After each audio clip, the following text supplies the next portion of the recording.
So we're recording, people are coming in. I think we have key panelists so far and 6:01. So we will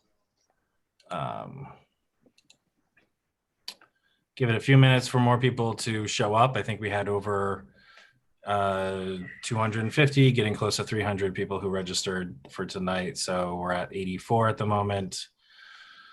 And I'm going to take one of these books.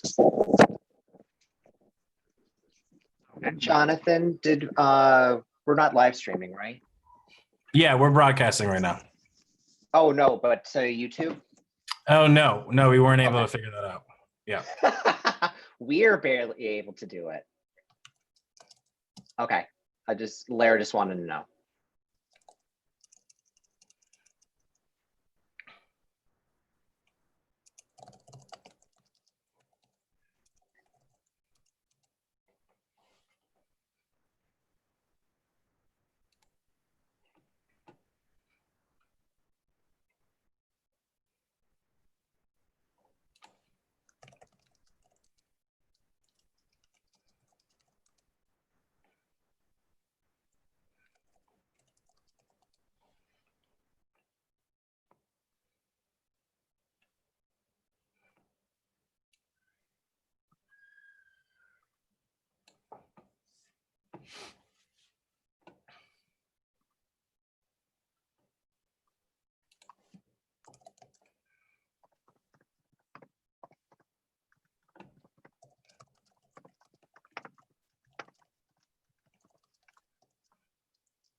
Of activity, a partnership between a robotics. Getting the news at the same time, huh?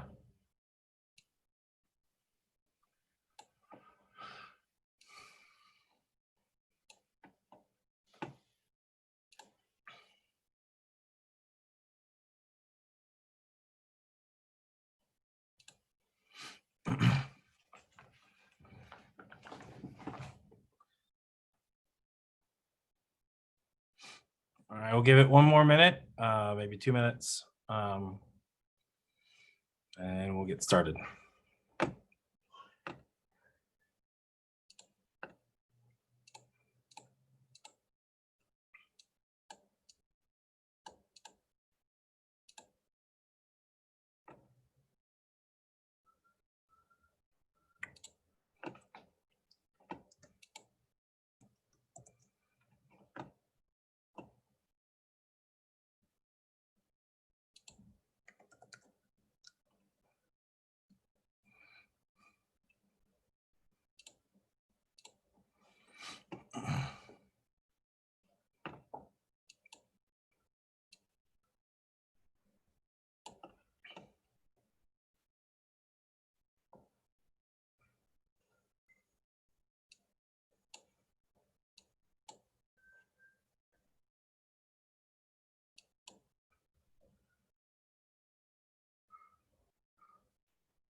Okay, let's see.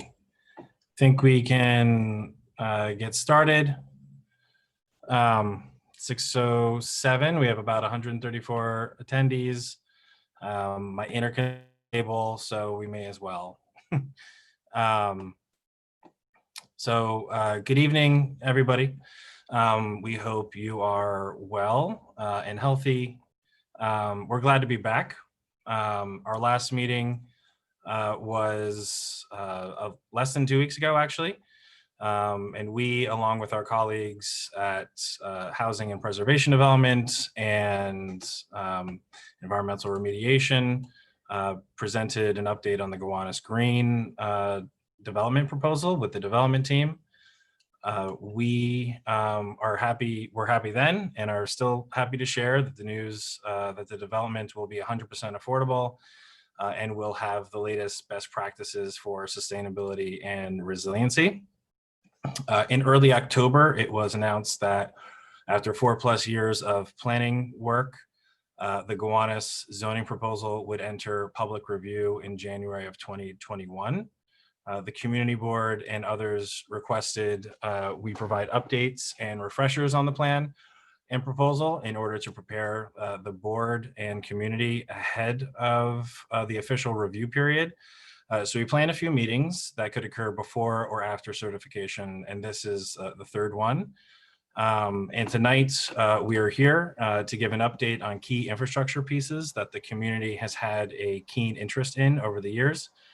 Specifically, we will be presenting on sewers and drainage and how the Gowanus plan will support the creation of new schools and improvements to the area's transit network and infrastructure. There are a number of panelists here with me tonight, and we should do a round of introductions. To make things easier in the Zoom format, I can introduce my colleagues at different agencies. I'm just going to run down the list here. And I'm Jonathan Keller from the Department of City Planning. I'm a project manager for the Gowanus Neighborhood Plan. I'm here with colleagues from DCP, Alex Summer, Amrita Mahesh, Amy Jin, and also Sagi Golan and Tom Smith, Jonah Rogoff, and Winston Von Engel. We're also happy to be joined by our colleagues from DEP, including Angela Licata, Advocate, and we're also happy to have Gail Mandero from SCA with us as well. I also see Councilmember Lander is here with us as a panelist as well. And I don't know, Brad, if you wanted to take the moment now or in a minute if you wanted to make any remarks. You can go ahead and make introductions first. Yeah, I think I ran down the folks of the panelists, so I think you're the last one, and I can keep going on the meeting format, but if you'd like to take the moment now, feel free. Sure. Thank you, Jonathan. I won't take too long because I know there's a lot of information to present tonight. But, as we've been talking about, and, I think folks know, I think that broadly, if we get it right, the Gowanus neighborhood rezoning offers us an opportunity to build a more affordable, a more integrated, a more vibrant, more sustainable community than the one we have today. But there's a really big caveat, which is that growth must come along with the infrastructure needed to sustain it for new families and businesses who would come, but also for all those of us who live and work here today. I just live a block and a half away. And so having that infrastructure in place is just critical. And that's why from the beginning, community members have been pushing to demand new stormwater policies to make sure that new construction doesn't add any CSOs into the canal, that we really get a resilient waterfront esplanade, and that there's enough new schools for not just the new kids, but the ones that are already here, because we already have some overcrowded schools, and some transit policies to make sure that we have the subway access and the buses that we need to nurture our families for a long time to come. There's a lot of questions people have. There's a lot of information that's going to be provided tonight. There's time to keep going over it. I'll just say one thing here that I know last night there was some good discussion at the CAG about some of the CSO and stormwater issues. And I think the EPA has made clear that they're going to take a real good hard look, that just like it's important to me and to you and to the community, that there's no additional CSOs in the canal, that we make it cleaner to protect the remedy of the dredge and those tanks that are getting built, that they're going to look with real hard scrutiny at the new stormwater rule, at the data that's being presented tonight, and tell us what they think about it. And that's one of the great things actually about the Superfund, is that it brings the EPA in as a real guarantor of the canal cleanup. And so, with that in mind, I'm looking forward to hearing the presentations tonight. I will stick around as I did last time, participate a little bit in the chat, and look forward to hearing the Q&A. Thanks. Oh, I was muted. Um, Saying thanks, Brad. And I also forgot to say at the beginning, thank you to the Community Board 6 for being our Zoom conduit. And I think Mike wanted to say something. Yeah, no, I would just basically second what you had said and what Brad had said about, we had asked for the pre-certification meetings, and we're pleased, just like I said at the start of the public place meeting, we're pleased that DCP is holding these meetings and letting the community engage and ask questions at this point. But of course, our final judgment or whatever of this, not whatever, our final position on this in the end will be determined by the content, and we are looking forward to what's there tonight, because obviously the CSOs and infrastructure have been a major issue. Even as I always peripherally even heard about the canal in this sense, having grown up in on the southwest side of Prospect Park and Windsor Terrace, and I think I'm excited to hear this. Thanks, and as we figure this out, I was very happy to be a Zoom conduit, as I've been referring to it. We got a pretty good turnout, and I will share the information in my newsletter. Anyone who's here that doesn't receive that, if you want to, you can send me an email, mike@bkcb6.org, and I will add you to my daily list, or you can text BKCB6 to 22828, or go on our website and sign up there as well. We'll share the presentation, the videos, and we'll go from there. Thank you, Jonathan. And oh yeah, I'll see you guys tomorrow night at our land use meeting too. So Yes, and I'll be there as well. as we'll join. And Yeah. great.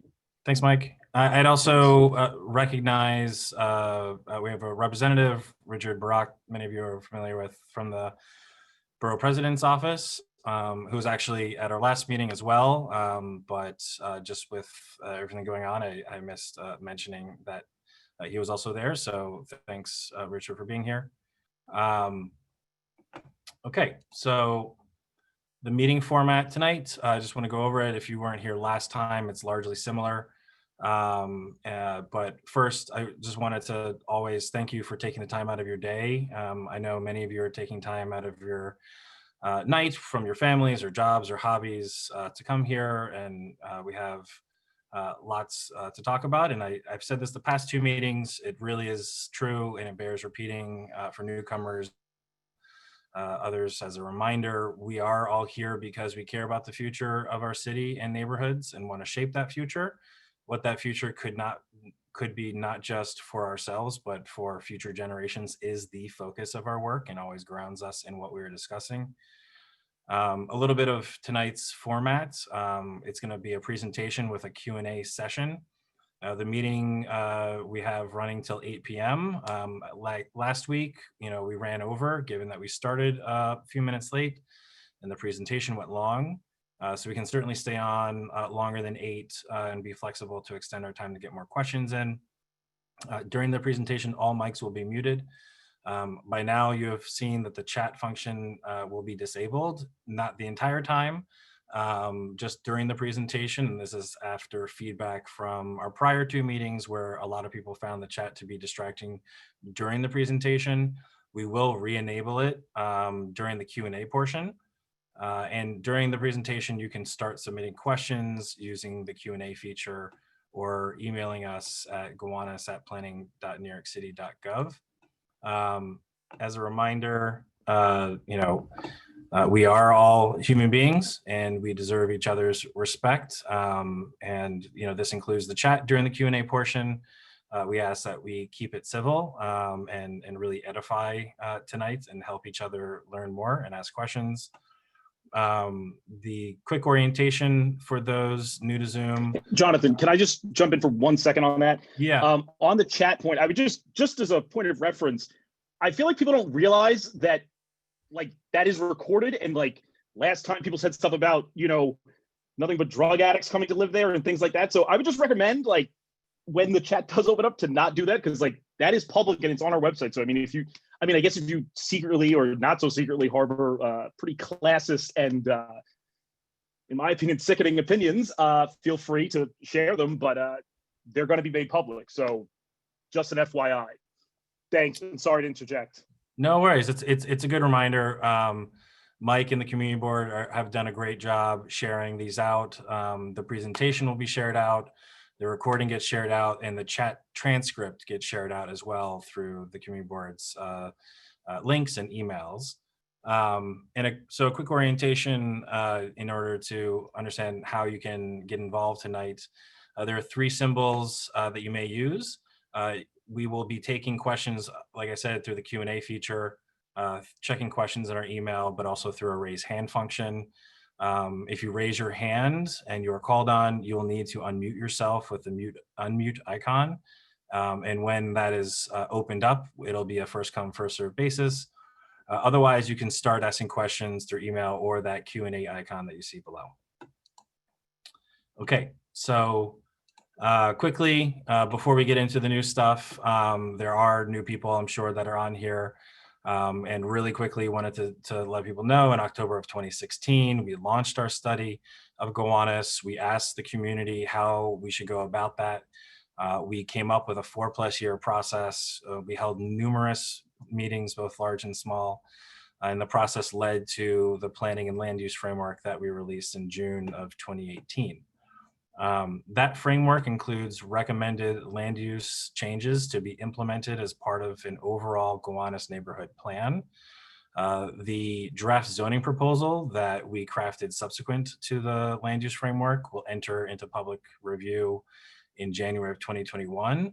But the framework also included goals and strategies in a number of categories, including those that we'll be discussing tonight: sustainability and resiliency, community and cultural resources, and transportation.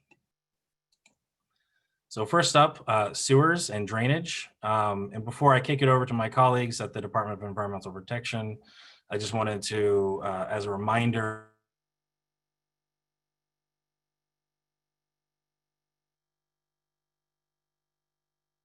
specific goal for improving capacity to meet increased demand. Since we released the June 2018 framework, we have made progress on a number of fronts, including completing the first phase of high-level storm sewers along 3rd Avenue, completing a major upgrade to sewer and water mains in the Gowanus IBZ along 9th Street and 2nd Avenue, and progressing planning, design, and property acquisition for the CSO facilities at the head of the canal. I'm going to pass it off to my colleagues, Angela Licata and Melissa Enoch, who will walk you through an exciting and critical piece of the Gowanus plan, and they're part of the presentation. And just a reminder, I'm going to be doing the slides, so when you're ready, just tell me next slide. Hello, everyone. This is Angela Licata speaking. I'm a deputy commissioner with New York City's Department of Environmental Protection. My role is quite broad here at DEP. But one of the points that I concentrate on day in and day out is a sustainability agenda for the department. So I work across multiple bureaus, what we call operating bureaus, those that deliver safe drinking water, those that collect our stormwater and wastewater, and an operating bureau that is dedicated to wastewater treatment at the 14 wastewater control plants. And so, next slide, please. I'd like to focus on the drainage work that we have done for the environmental review. Of course, that chapter is very technical and will be much more complete than the time that we have allotted today to comb through. But we would welcome your comments as you receive the EIS, go through the chapter, and obviously we're obligated to do a response to comments section, but we're very much looking forward to coordinating with the community and city planning on all aspects of the infrastructure chapter. As you know, we are responsible for a sewer system for the city of New York, one that is both combined, that's shown by the blue color, one that is separate, which means the storm and the sanitary sewers are separated with a dedicated pipe for each stormwater and sanitary flow. That is the way to go. There's no doubt about it. That's how more newer modern cities have developed. Combined sewer systems, however, are a legacy item of the older cities. You'll find that in Boston and usually up and down the Northeast corridors. Most of those cities developed with the idea that let's just get this sanitary flow and the storm flow off the streets and to a treatment plant. So that was more of a legacy system. And then there's the pink shaded area, which is what we consider direct drainage areas that does not flow to a municipal pipe. And that is managed by the New York State DEC. And we're very excited to talk to you, and I'm going to turn it over to Melissa, who has been spearheading what we refer to as a unified rule for our combined and separated areas. And we think this will have really tremendous benefits. It's a citywide rule, so please keep that in mind. It is not something specific for the Gowanus, but it overlays very nicely on the Gowanus rezoning area because it really protects the benefits that we've accrued thus far from the to the environment from our drainage issues. Okay, Melissa, will you take it away, please? Yes, thank you. Next slide, Jonathan. So I'm going to jump into the specifics, as Angela said, about the unified stormwater rule that DEP has been working on for the last 2 years. Before I do that, I just want to give everybody a summary of the stormwater rule that we have in place right now for specifically for site and house connections, and show you this introductory slide on how it compares to what we're working on and will be releasing very shortly. So today, all sites that require a site or house connection proposal to the city sewer system have standards they have to meet. While there is no specific retention requirement, there is a detention requirement that requires on-site stormwater management to be managed based on a 10-year rainfall intensity and released back to the sewer system at a restricted release rate of 0.25 cubic feet per second. And that is based on that release rate is based on a 5-year peak intensity. And that was back in 2012, what we considered to be optimal for sewer operations and peak flow reduction. So to date, since that rule has been in place, most of the compliance has been through detention systems. We have seen a fair number of blue roofs and green roofs implemented as a result of the 2012 rule, but not as much as we were looking for. So fast forward to today, on the right-hand side of this slide, the unified stormwater rule is underway now, and it differs from the 2012 rule in a few key areas. One, the first component is that sites that trigger 20,000 square feet of soil disturbance or increase impervious area by 5,000 square feet are required to retain the water quality volume, which in New York is 1.5 inches on the property, on the site where it falls. In addition to that retention requirement, there are updated release rates. They are much more strict than they are today, and those release rates will apply to all sites, regardless of soil disturbance. So any site that connects to the city sewer system will need to meet those new release rates. and they are significantly increased. They're more stringent. We've made a simple technical change to reduce the minimum orifice size that we will allow for detention systems that are used to meet this new release rate. That's giving some more flexibility for the development community and allowing them to manage the stormwater in a way that is more cost effective in terms of the amount of space that a tank takes up. So next slide. Again, just want to highlight the new unified stormwater rule will affect all new and redevelopment sites that drain to a city sewer. So regardless of lot size, all new development that drains to a city sewer is affected. The first component is going to be updates to DEP rules, chapter 31, which are the site and house connection permit requirements that I mentioned on the previous slide. Again, these requirements are in place today, and they are in place to maintain optimal stormwater quantity and flow rates in the sewer system to help with that peak reduction, but they're being increased moving forward. And so that's going to trigger the sites that trigger that are all new construction, additions, alterations, and other agency projects. The second component is the new stormwater construction permit requirements. When you hear us talk about that lot size soil disturbance of 20,000 square feet or more, or the addition of 5,000 square feet or more of impervious area, this is the component that we're talking about. So it's above and beyond that new release rate. And so this is what we call the retention first requirement, which means if you trigger this component of the unified stormwater rule, you must use green infrastructure to meet the requirements. The graphic on the right-hand side of this slide is showing you that projects that trigger both of the components of the unified stormwater rule will get credit for implementing green infrastructure. So you'll see that more clearly in a few slides. Next slide. High-level benefits of the unified stormwater rule. From a resiliency standpoint, we're requiring more on-site stormwater management for all new development. That improves water quality, it reduces urban flooding, there's lower burden on our public infrastructure and reduced energy demands.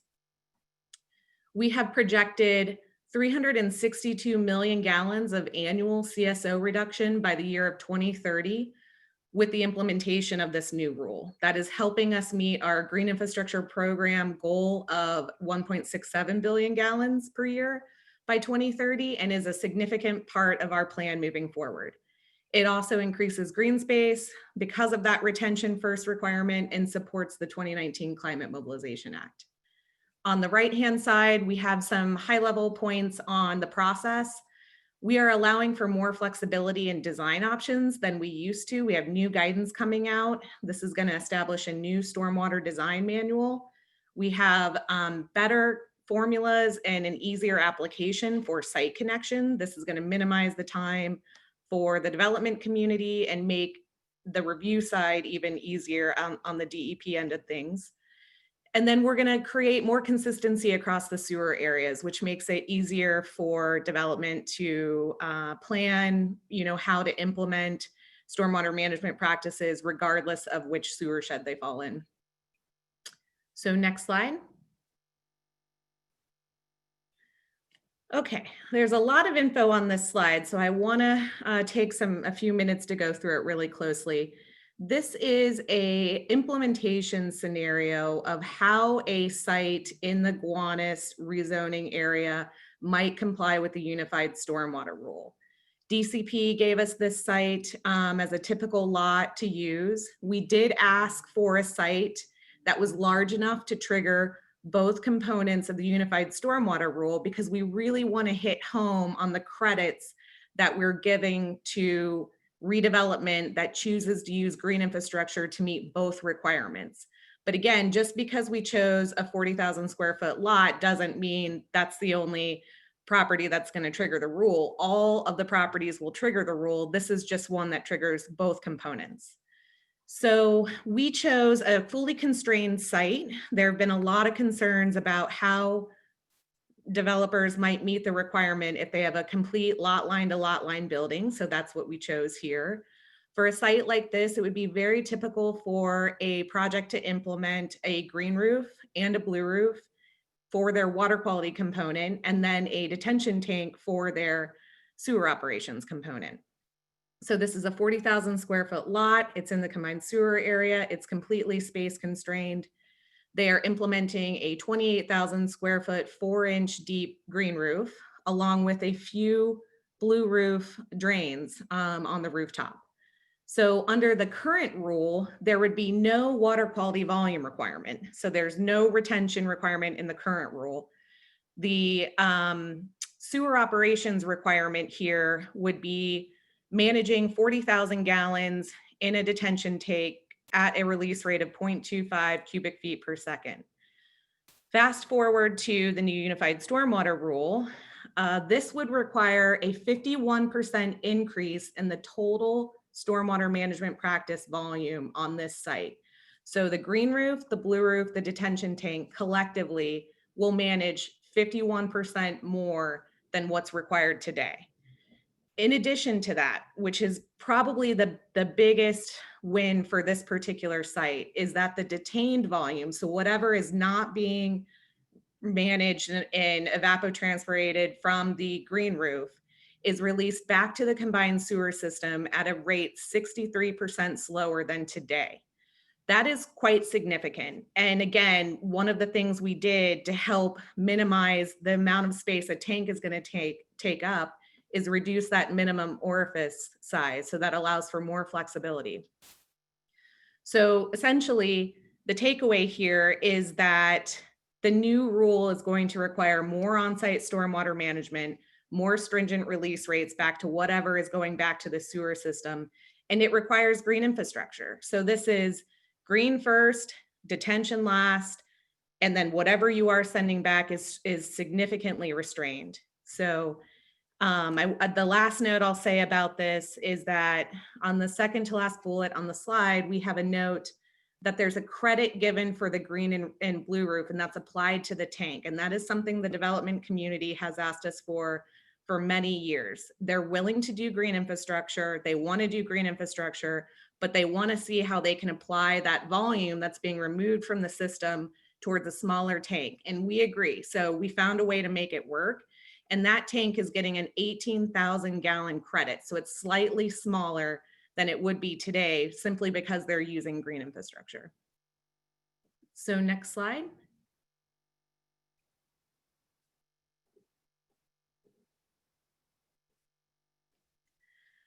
Next steps on our unified stormwater rule. We completed our interagency technical workshops in March.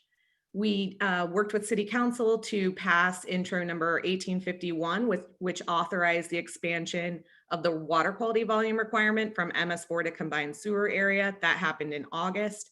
We've kicked off our industry and community stakeholder outreach, and we're finalizing the draft rule for interagency review.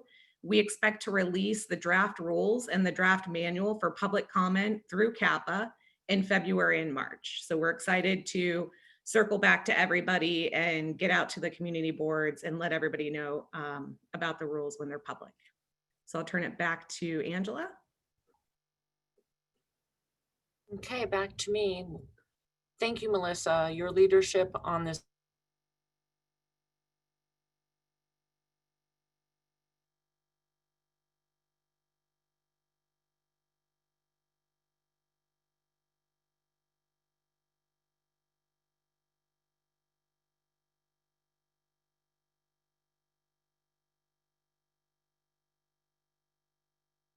sewer that take the flow to the treatment plants during dry weather, all is well. When we get a certain storm events, we can still do that treatment at the wastewater plants.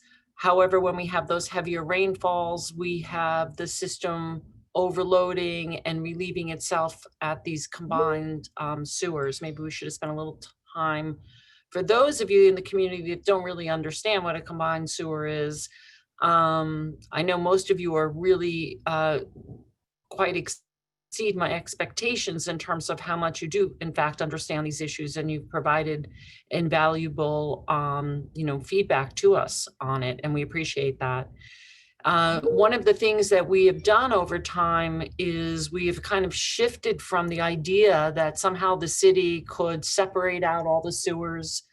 I'd hope to see that at one point in time, but not affordable in the short term. We have moved from the idea that we could just keep building sewers that are larger and larger and get all of the flow to the treatment plants. That would require us to build bigger plants, require more energy, more greenhouse gases, and all the rest of it. And we decided and started to think really hard about, well, we need private property stormwater management. We need to kind of push and syndicate, if you will, this burden for how to manage our stormwater. And that's why you hear about, as Melissa reviewed, the 2012 stormwater rule, and now the new and improved 2021 stormwater rule. So that leads me to an analysis that we did of this rezoning action with two ideas in mind. One, we wanted to see the effect that our 2021 rule would have on the growth that would result from this rezoning. And we wanted to ensure that the growth in the area, meaning the sanitary increase in flow, would not offset or would not create additional CSOs from overflowing into the Gowanus Canal. Because we have worked so hard already to reduce those CSOs into the canal, both with the efforts that DEP made prior to the Superfund program, with the 2 tanks that EPA is requiring. And so I know that most of you, and probably all of you, agree that we do not want to see any backsliding. So that was the goal in mind. And when I review this slide with you, you will see, although I cannot see without my glasses, that the projected development sites in the diagram to the right are in purple, and the potential development sites are in the yellow color, and the black demarcation is of the rezoning area. So we evaluated the effect of the rezoning on the infrastructure, and we analyzed a future year of 2035 without the rezoning and with the unified stormwater rule, and a condition in 2035 with the rezoning and the unified stormwater rule. So we could see the impact that it was having. Let me review just some assumptions that went into our analysis and modeling. We assumed conservatively that all of the lots connected to the combined sewer system. Now, when I showed you the opening slide, you'll recall that some of the lots in the areas that front our waterways in New York City are direct drainage. So in fact, some of those lots may actually continue to apply to the New York State DEC for direct drainage. However, for this analysis, we conservatively assumed that they would all want to connect to our sewer system. We assume that 16% of the lots, the projected development sites, those in purple, are assumed to trigger the new site connection proposal, house connection proposal, volume and flow requirements that Melissa reviewed with you, and volume and infiltration practices associated with the Chapter 19 rule. And we assume that 84% of the lots would be the smaller lots, and they would be assumed to trigger only the site connection proposal, house connection proposal. So again, they would be the under 20,000 square foot lots. So important to note, there would always be a control. It's just how much control. It depends on how large the site is. Okay, next slide.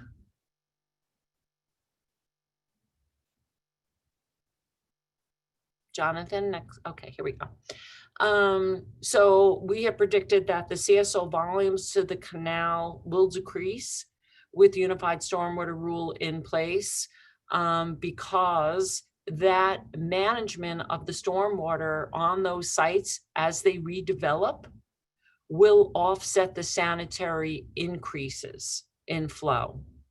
And again, we are providing our assumption. So the rezoning is anticipated to add approximately 18,000 new residents. And that would be predicted to generate approximately 1.253 million gallons per day of sanitary sewage. And the vast majority of that, as I had said earlier, would be transmitted to the water resource recovery facility, as we call our wastewater treatment plants these days. And with the exception of certain wet weather events, when the facilities that we have in place, whether it be at the interceptor level or at the sewer level, would be overwhelmed with the wet weather event, then there would still be some additional CSO into the Gowanus Canal. And frankly, the only way to ever get to a zero on CSO or 100% CSO reduction is to separate your sewers. So what we have identified through the analysis is that the anticipated unified stormwater rule is projected to reduce stormwater runoff to more than offset the sanitary increase by approximately 5 million gallons a year of CSO reduction. So in my mind, I mean, that's a number, 5 million gallons a year, but that's just essentially equivalent. And I'll show you a slide that shows that. Our storm event that we utilize is what we consider 1.66 inches of rain over a 5-hour period. That's a pretty intense event. And we are showing that the event would generate 0.3 million gallons of sanitary flow, the stormwater runoff reduction due to those lots being redeveloped and developing those stormwater management controls, either through the lower flow orifice or through tanks or through green infrastructure such as the green roof that Melissa was showing you would be about 0.9 million gallons. And so overall net weather flow decrease would be a 0.6 million gallons. That's essentially what goes into the analysis.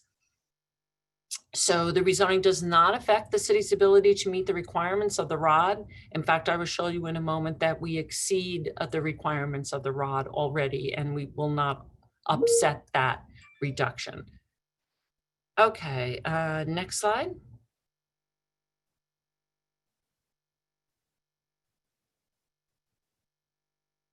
This is just, I find it easier to kind of look at this and have a better sense. So we talked about what we consider water body watershed facility plans.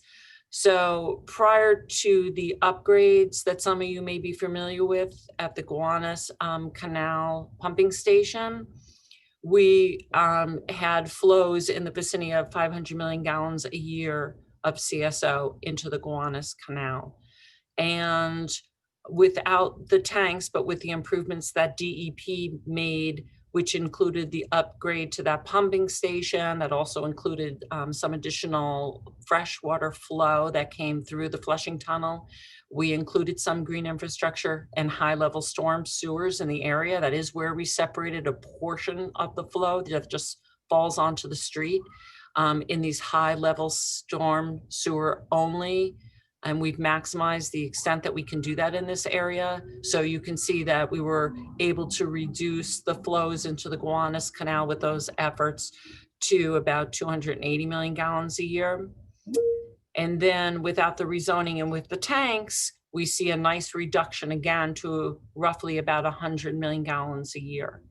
And then our 2035 analysis with the rezoning, even with that additional sanitary flow, we see a slight reduction as a result of all of that stormwater management that will be occurring as the lots redevelop. Next slide, please. We changed the scale on this slide, so you should look and see that, oh no, this is not that one. Okay, so the 2035 without the rezoning, again, we're just blowing that up for you to see it a little bit better. And the 2035 with the rezoning, To me, that's a reduction, but I consider it to be roughly equivalent.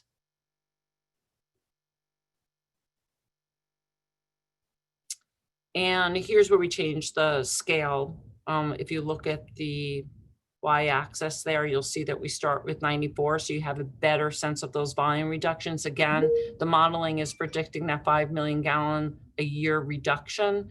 And that's essentially where our numbers stand today. You can see that the 2012 rule without the rezoning and the 2035 with the rezoning and the 2012 rule. So if we didn't initiate this rule that Melissa spoke to you about today, you certainly would see an increase in CSOs to the canal. But because again, this is again, just repeating ourselves, trying to show you it different ways so that folks can really wrap their heads around this, because it can be somewhat technical in nature.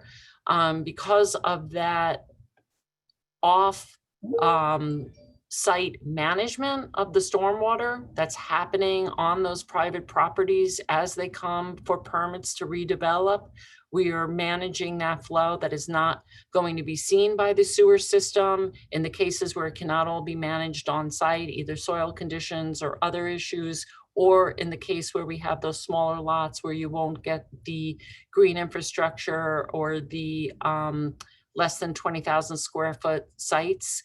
What you will see is a smaller orifice. So that's what I would consider detention, not infiltration. And because of that, you were seeing that the 2035 with the rezoning and the unified rule has a reduction in flow. That's our 5 million gallon a year reduction. So I believe, let's see, do we have one more slide?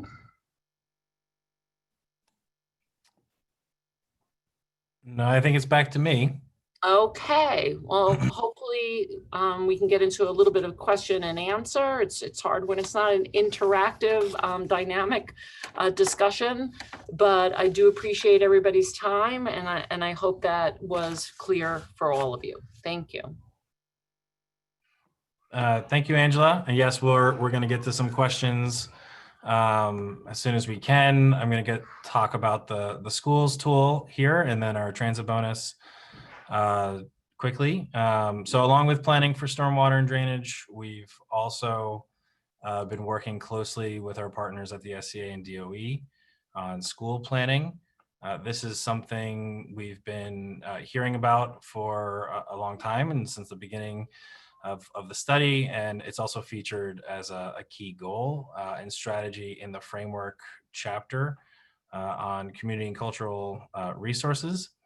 But before getting into the zoning tool that we've created, it bears giving some background and basics on schools in Gowanus.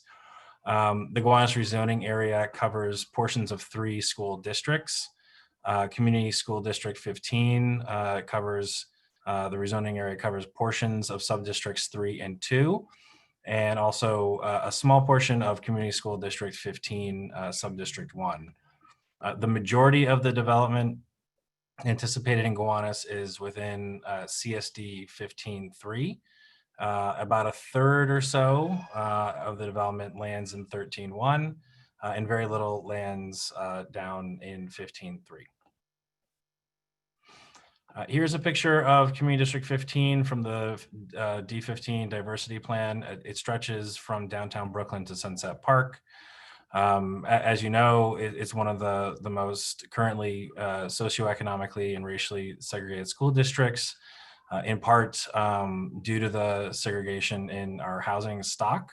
But it is important to note that key work has been done in the D15 diversity plan in the past couple of years, spearheaded by the council members and the community boards and other organizations. And the other year, the plan came out with recommendations for diversity and inclusion in the school district.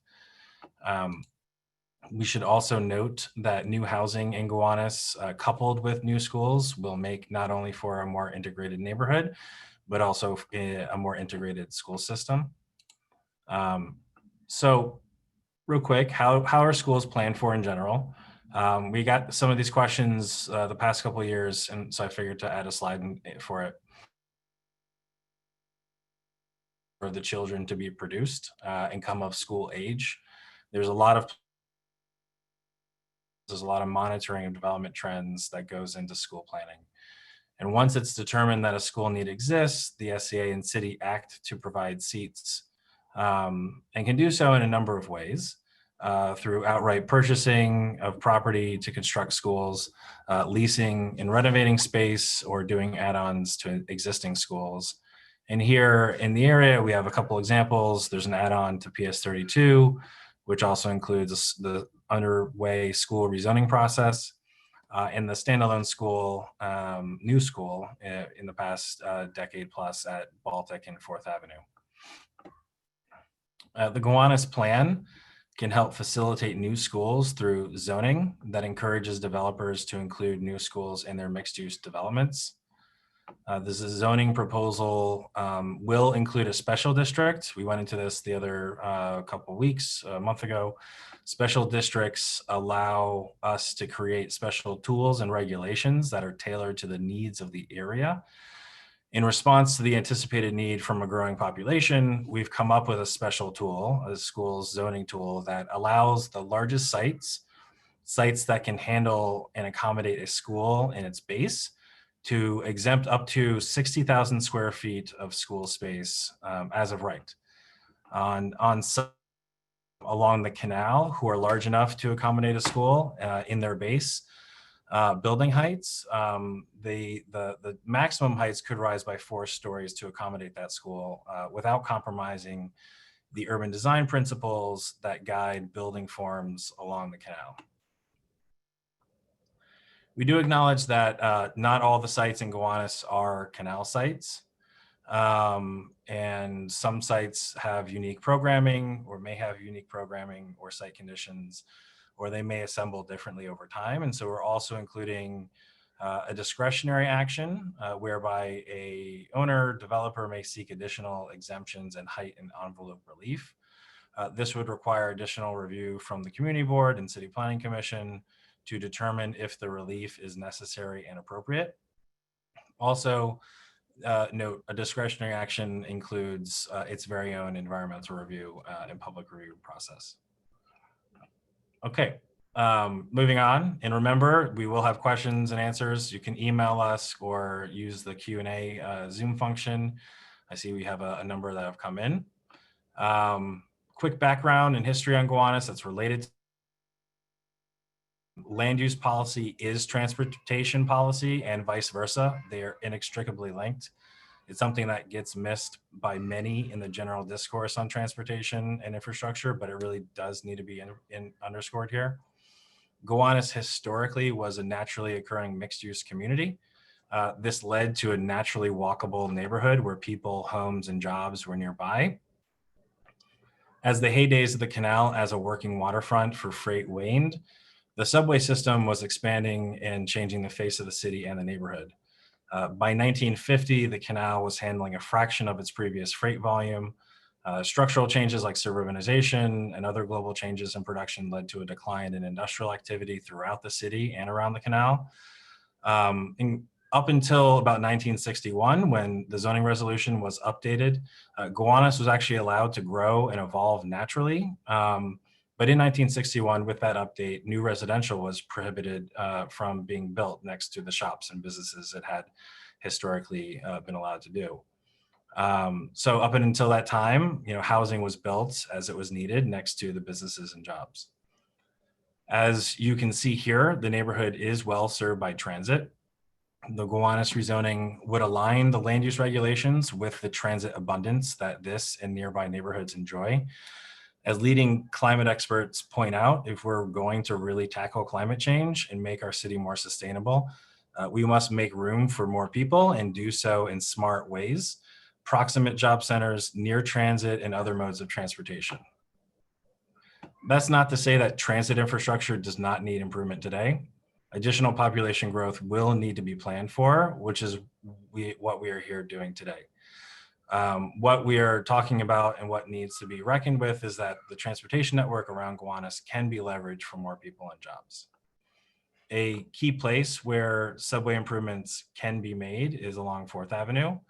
As a reminder, 4th Avenue was rezoned in 2003 with no affordable housing incentives or requirements. As part of our proposal, we are proposing to increase the density along 4th Avenue in order to get affordable housing requirements under the mandatory inclusionary housing program. As part of our original proposal, we shared in the spring of 2019, we are proposing transit easement zones, which I'll get into a moment. But at our spring 2019 meetings, we also received requests from stakeholders and local elected officials to study whether we could include a transit bonus as part of the proposal. We looked into this further and with some effort are including it into the proposal that will be certified in January of 2021. So first up, transit easement zones. The in yellow in the graphic would extend 50 feet from a station envelope on 4th Avenue. These 3 stations at Atlantic, Union, and 9th Street. All redevelopments within these zones will be required to work with the MTA and the city planning chairperson to determine if a volume easement is required before the Department of Buildings will issue any building permits. In practice, this looks like if a development needs an easement, the size and placement would be worked out between the MTA and developer.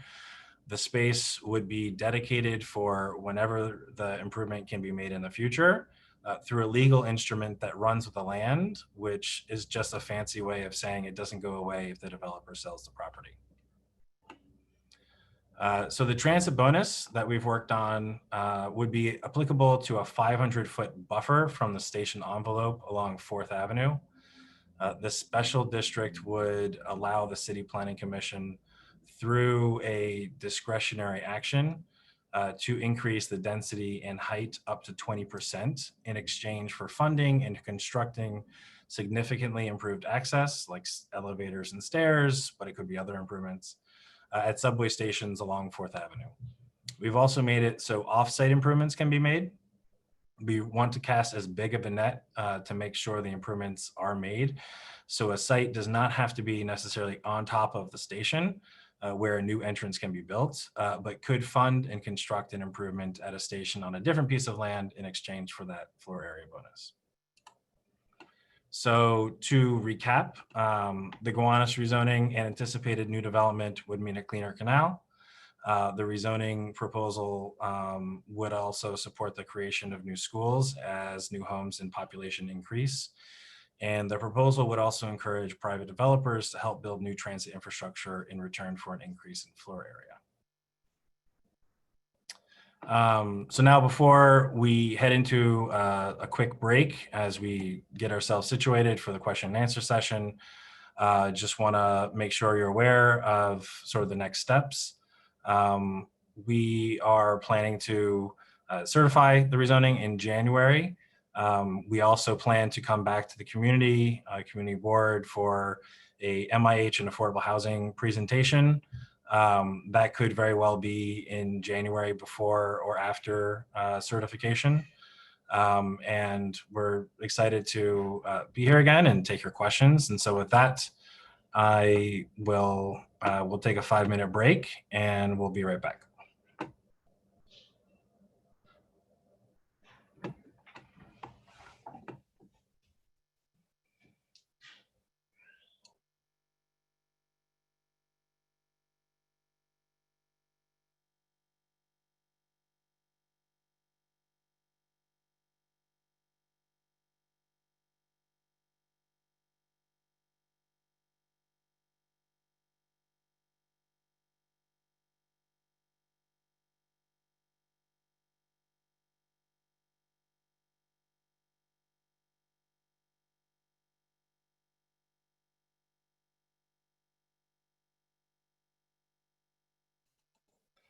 And while we get situated, we will put the chat back on as we talked about at the beginning.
Okay, we've enabled people to raise their hands, so start raising your hand if you have a question, and we'll start taking them in a first come, first serve basis. I think we'll kick off with some written questions as people file in for the raise hands. Does that sound right to you, Alex? Yep, ready to go. Okay, good evening, everyone. We've combined some of the questions that were similar so they can be asked at the same time. We'll start with some of the DEP questions since they were earlier in the process, and I'll do a couple at a time. And then we'll switch back to attendees that have raised their hands, and we'll go back and forth. So first off, for DEP, can you clarify if the new rules only apply to new buildings and what triggers the new rules? And then you mentioned developer credits. Are these tax credits, and can you clarify what those are?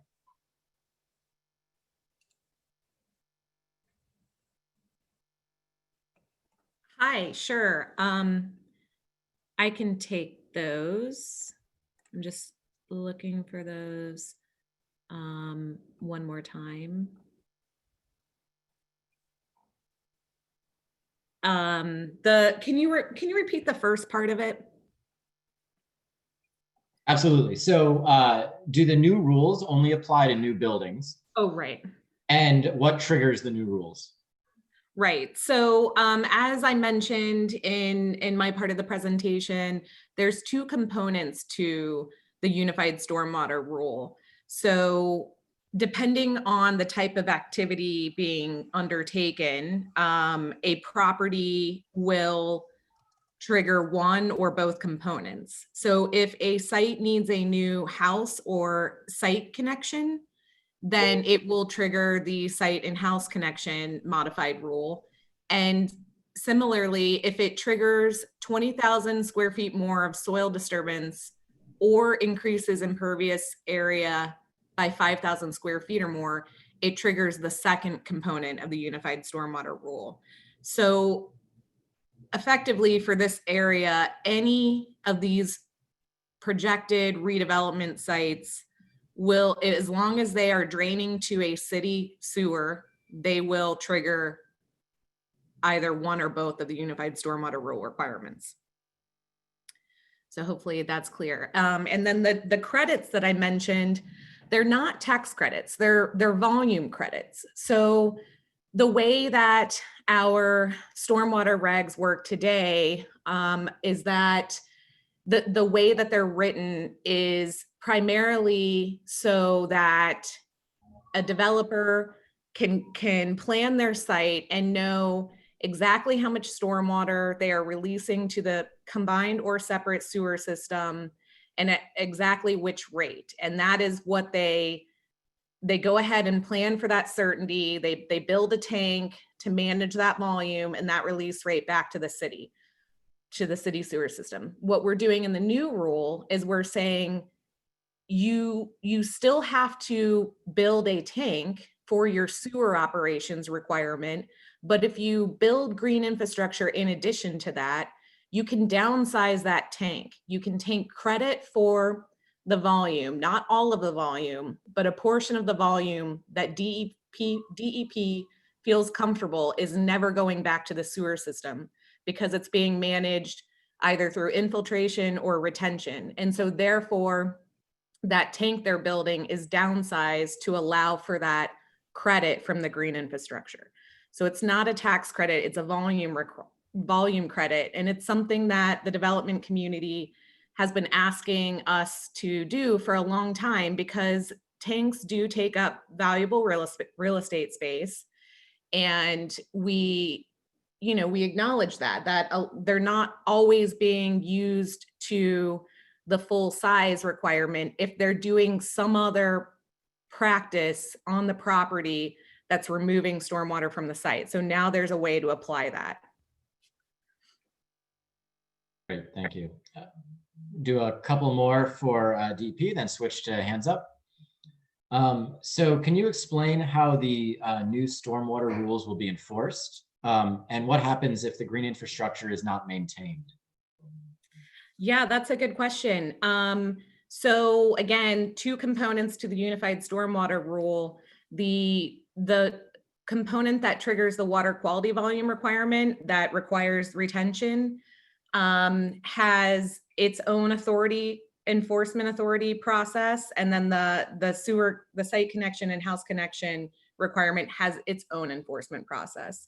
So for any green infrastructure, so for any site that triggers the 20,000 square feet or the 5,000 square feet impervious area added, the property owner is taking out a maintenance easement, and they are getting a maintenance permit, and they are certifying to DEP that the practice that they've implemented to meet their stormwater management requirements is functioning. And they send that every year, and they recertify it every 3 years with an engineer stamp and seal.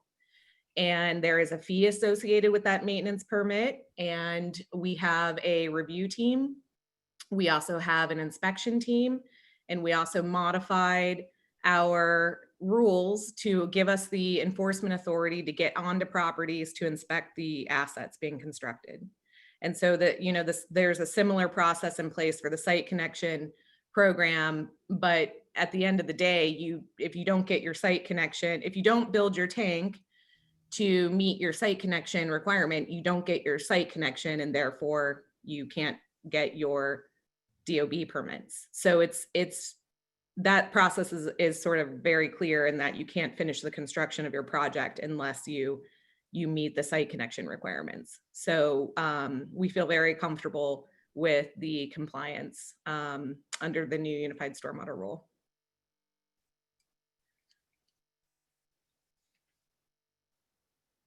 Great. Jonathan, do you want to go to hands up? Whoop, I'm on mute. Yeah, let's go ahead. Amy, are you ready? Okay, yep. So the first person with their hand up is Jack Riccobono. You can talk now. Hi, this is Jack Riccobono from Voice of Gowanus, and I want to again thank the panelists for participating in this event and for their hard work on these issues. I know you've obviously studied a lot about these issues. There's been a lot of talk about stormwater tonight in particular, and gallons of stormwater. And I guess, you know, for the community, we're really concerned about health and safety issues. And for anyone who has concerns about health and safety with this Gowanus rezone, we invite you to join us at voiceofgowanus.org. But I also just want to ask the panelists specifically about pathogens and fecal contaminants, because, you know, we're living in a pandemic right now, and the pollution in the Gowanus Canal is unlike anything, you know, that commonly exists. I mean, people have compared it to Love Canal. It is so polluted, and the New York City is the #1 polluter right now by dumping raw sewage into the canal, hundreds of thousands of gallons of raw sewage on an annual basis in violation of the Clean Water Act. So I'm just wondering, there's been talk of this Unified Stormwater Rule. What does it do to solve this long-term environmental catastrophe? Does it really substantially reduce the fecal contaminants that are flowing into the water that the city is responsible for? And can you speak to why the city has failed to build the federally mandated tanks and keeps pushing back their plans for actually building the tanks that would address this environmental catastrophe? Okay, I'll take that, and I'll try to unpack what I heard, because I heard quite a few points there. First and foremost, it is really critical to look at various sources of pollution in the canal. And we are definitely, you know, #1 responsible for the sewer system that delivers the fecal matter to the canal. That's the bacteriological component. But the city of New York is not the #1 responsible party for the coal tar and petroleum contamination issues in the canal. We have some responsibility for that, but we are not responsible for what constitutes and makes this a Superfund site. The cleanup of the tanks is to support the remedy. The site has not been listed as a result of the sanitary flow to the canal or all of our tributaries with CSO discharges would be listed as Superfund sites. They are not.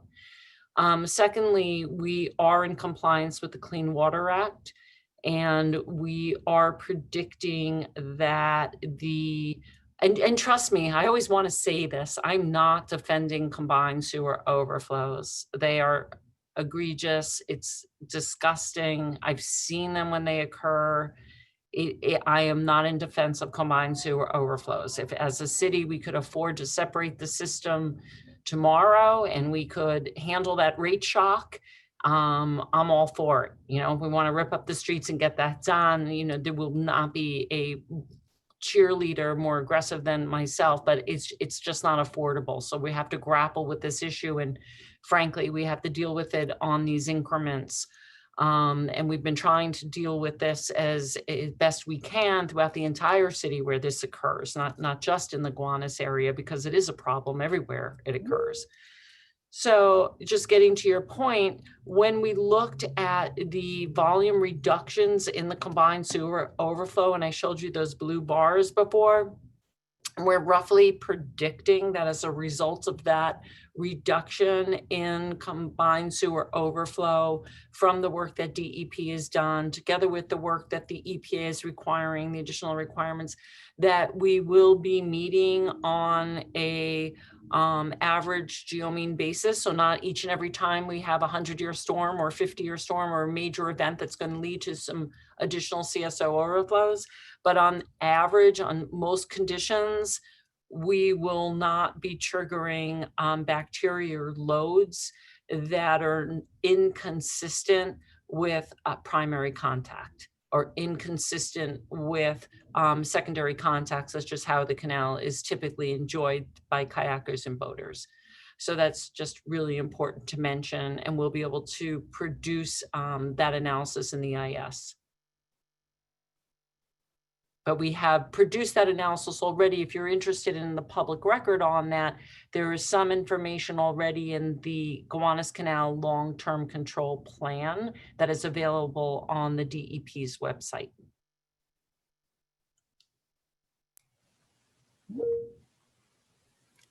Great. Okay, so the next person with their hand up is Owen Foote. I'm unmuting you now. Thank you. I was attending because I thought we were going to be talking about the infrastructure, i.e. roadways and traffic impacts on our neighborhood. As the city's aware, there are 3 or possibly 4 major transportation destination last mile warehouses planned for Community Board 6 and beyond.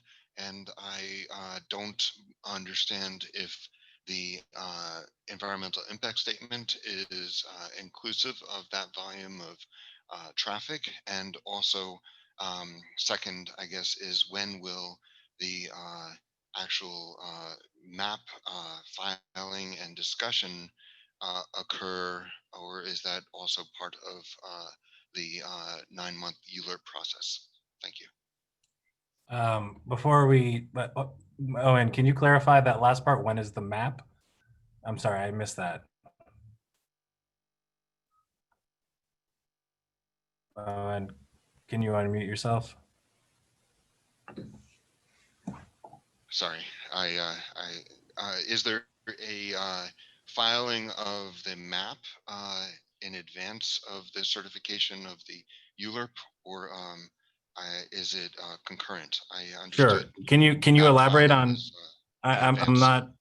Thank you, Owen. I'm not understanding what you mean by filing the map. Do you mean the rezoning map, like the application? The street mapping of the New York City map, and how that's in my experience years ago, it was submitted to community boards for review in advance of the certification of the completion of the EIS. I don't know if that's still the case. Okay, so the map, the street mapping application that's associated with the rezoning on, particularly that we discussed 2 weeks ago on Gowanus Green Public Place, is that what you're referring to?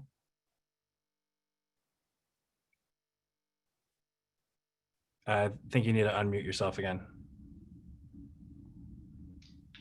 Sorry, I wasn't given an opportunity to unmute. Correct. Is the filing Yeah. of the official map going to be reviewed in advance of the certification of the overall ULURP rezoning?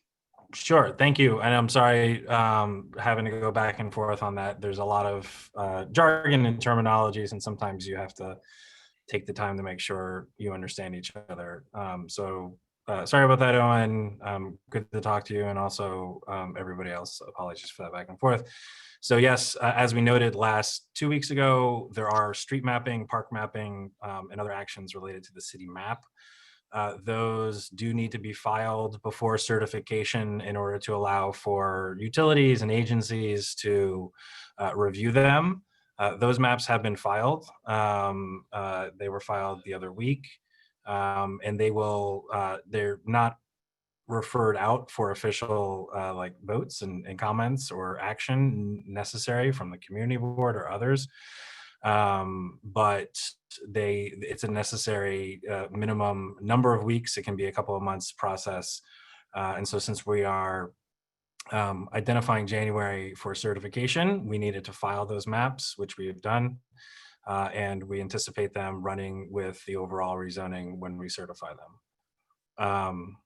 I think we can take the next, the next raise hand person. Sure. Okay, so the next person, so the next person with their hand raised is John Golden. I've unmuted you. Okay, hello, thank you. Presentation. The question with Jonathan covered the transit bonus, transit easement. I don't see any benefit to what you discussed. It seems to have, maybe I don't understand it, but it seems to affect construction near subways. What I was looking for was adding more trains and buses to accommodate thousands of more riders. How is this transit bonus any improvement? Sure. So thanks, John. I appreciate your question and comment. The transit bonus is focused on, I guess I would say, hard infrastructure. Maybe not I'm probably not the transit geek that there are on this call, not necessarily the rolling stock or the line haul or the buses per se. Those are, different in terms of what zoning can really affect. What we have the ability to do is incentivize developers to fund and construct, hard infrastructure where people enter into the system. I mean, what we know is that, this particular Union Street is constrained. The stairwells are pinched, and looking for ways that the private sector can help create new improvements will be key as we're anticipating more population. When it comes to buses and line hauls for trains, those are things that we will be looking at in the EIS, and we will be sharing when we do certify this. The effect of additional growth and people coming, living here, leaving, what that means for peak periods of AM and PM and weekends, and we'll be able to share that and talk about what that looks like. As you know, different lines have different capacities, and it's really in the details and the data that we will be sharing. But tonight was really just on what we can do in zoning to effectuate positive improvements to transit infrastructure.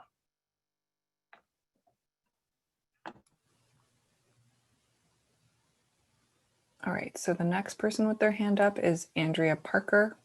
You've been unmuted. Hi, thanks. Thanks everyone for the presentation tonight. And another question about the stormwater rule. And this is building on some of the questions already about enforcement and the increased pathogens. I definitely appreciate the information that you shared tonight about the modeling work that you've done on how the stormwater rule would work in Gowanus, but I still have questions on how we will know if it's working, if it's just a model. So I guess my question is really, how will DEP be following up with actual monitoring in the canal to ensure that it's working.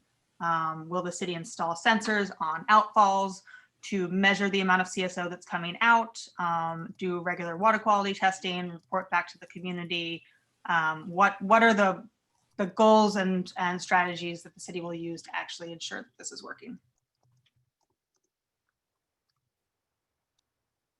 Okay, I'll take that. Hi, Andrea. Thank you so much for your question.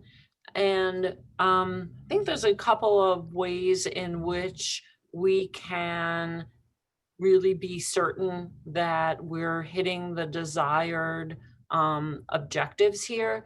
One is that the department is typically doing harbor survey work, as well as, by the way, we do some sentinel monitoring. And what sentinel monitoring means is we go through and look at outfalls in general, up and down the shoreline.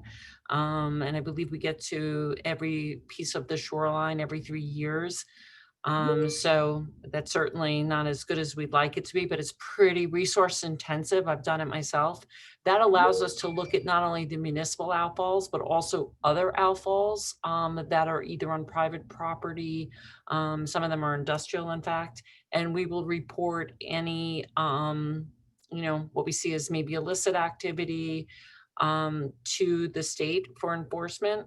So that's a really good way for us to have eyes and ears on the water bodies. But with respect to our own harbor survey, we have stations in these areas, and we will be collecting not just fecal data, we will be collecting dissolved oxygen data and some of the other parameters that really indicate the health of the ecosystem, both the health for human activity and also the health for the habitat that we want to encourage to either thrive or to actually return to some of these areas. Sensors at the end of CSOs have been a terrible failure for us. Our CSOs, the way they were built and the way the regulators were built, I'm not going to get into the details today, but they have not been accurate at all. And so as you can imagine, during those very high flow conditions, it's pretty hard to get a sensor to withstand some of those conditions. But most importantly, the way the tide gates are developed and the way the regulators are put together with their weirs, we tend to get even tidal and wave action that misinterprets a CSO event. So haven't been very successful here, but there will be ongoing monitoring, and that should be the short answer to your question with respect to fecal and other parameters as part of our ongoing harbor survey monitoring. And that is typically occurring at least once a month, particularly during the recreational season.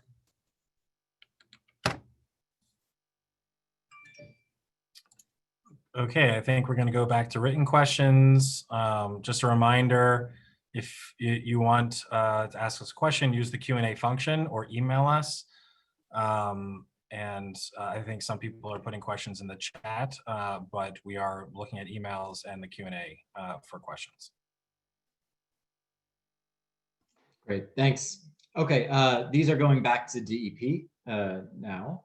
So how much will all this new stormwater infrastructure cost, specifically associated with the new rules? Do New York City residents in the city pay for this, or do the developers? Okay, so with respect to the infrastructure that the city is installing, designing, and implementing, such as the 2 tanks, that will be paid for by ratepayers across the city. So there's about 800 and some thousand accounts. Those will be responsible for paying what is predicted to be a $1.4 billion program for the 2 tanks, as well as some additional infrastructure that the department is planning as part of its state of good repair, obviously, and as part of increasing level of service throughout the city. So we have some sewer extensions, very extensive extensions planned for Southeast Queens, just as an example. And there's other CSO work that we will be doing. So we can plan for these improvements, and to be quite blunt, as we plan for an absolute increase in water and sewer charges in the city. But the good news is, I think what I was trying to get at earlier, and I want to emphasize, is that we're realizing that we can't do it all alone, right? Private property in the city is about 50% of the land ownership, believe it or not, between the city ownership, parks, NYCHA, schools, all the rest of it. It's roughly 50-50. So we need help from the private sector. We need them to do their utmost to manage their stormwater on site, to send us the minimal amount that they need to send us. And as we redevelop property in the city, that's exactly what you're going to get from this unified stormwater rule. And that will be borne by the private sector, and the private development will have to pay those costs. We don't see them as very large costs in terms of the percentage on the overall project. So we looked at a couple of prototypical sites, and we don't see it as a major undertaking. In fact, we're not seeing much in the way of pushback from the development community at all. In fact, as Melissa said, what they're really concerned about is they don't want to be held up. They want to know that they're going to have an efficient process with us, and that it's going to be a well-oiled machine, and that they're going to be able to get their permits and proceed. So we're up for that challenge from them. And as Melissa mentioned, I've developed a new group that's going to be dedicated for this purpose. So I hope that answers your question. Thank you for the question. Thank you. In clarification on, I think this was raised during the presentation of the example, will the green roofs be accessible to people, and are these counted as parks and open space? I think I can probably take that. I don't know, Angela, if you have an answer for that, but I think that's going to be largely up to, I think, the developers. I think maybe Melissa probably has a lot more, actually, now that I'm thinking about it, Melissa probably has more experience with developers and their green roofs, but the last part in terms of are these counted as parks and open space? No, they're counted as, they typically are counted as amenity space for the private residents, and they're not counted towards an official city capacity towards the neighborhood's acreage, if you will, of open space.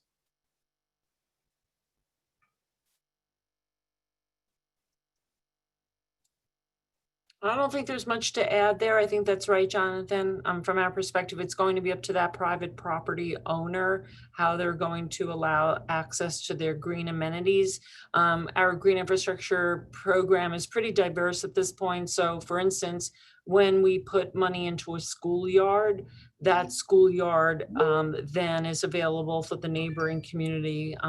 We like to manage those schoolyards in a way that the agreement with the Trust for Public Land and the City of New York is that they'll allow for the custodians to have overtime and to continue to allow the community to access the park amenities. But for the private sector sites, we're not going to insist on that type of access. Great. Can you discuss the relationship between the rezoning and the new rules, the citywide rules? Are they tied together? Are they traveling separately?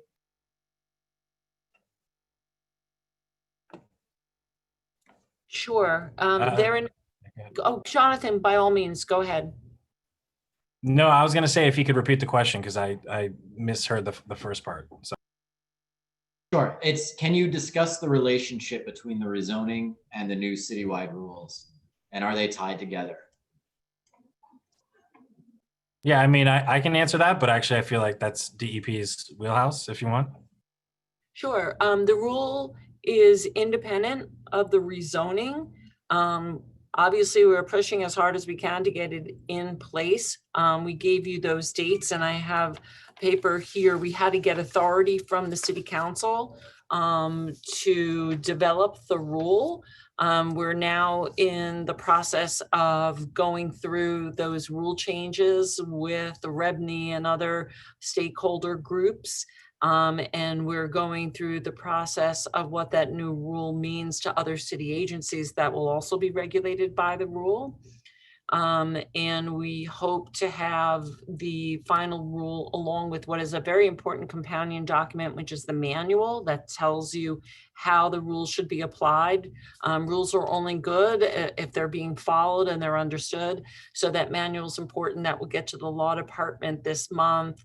And we're hopeful that the entire rule will be adopted by March of 21 or spring of 21.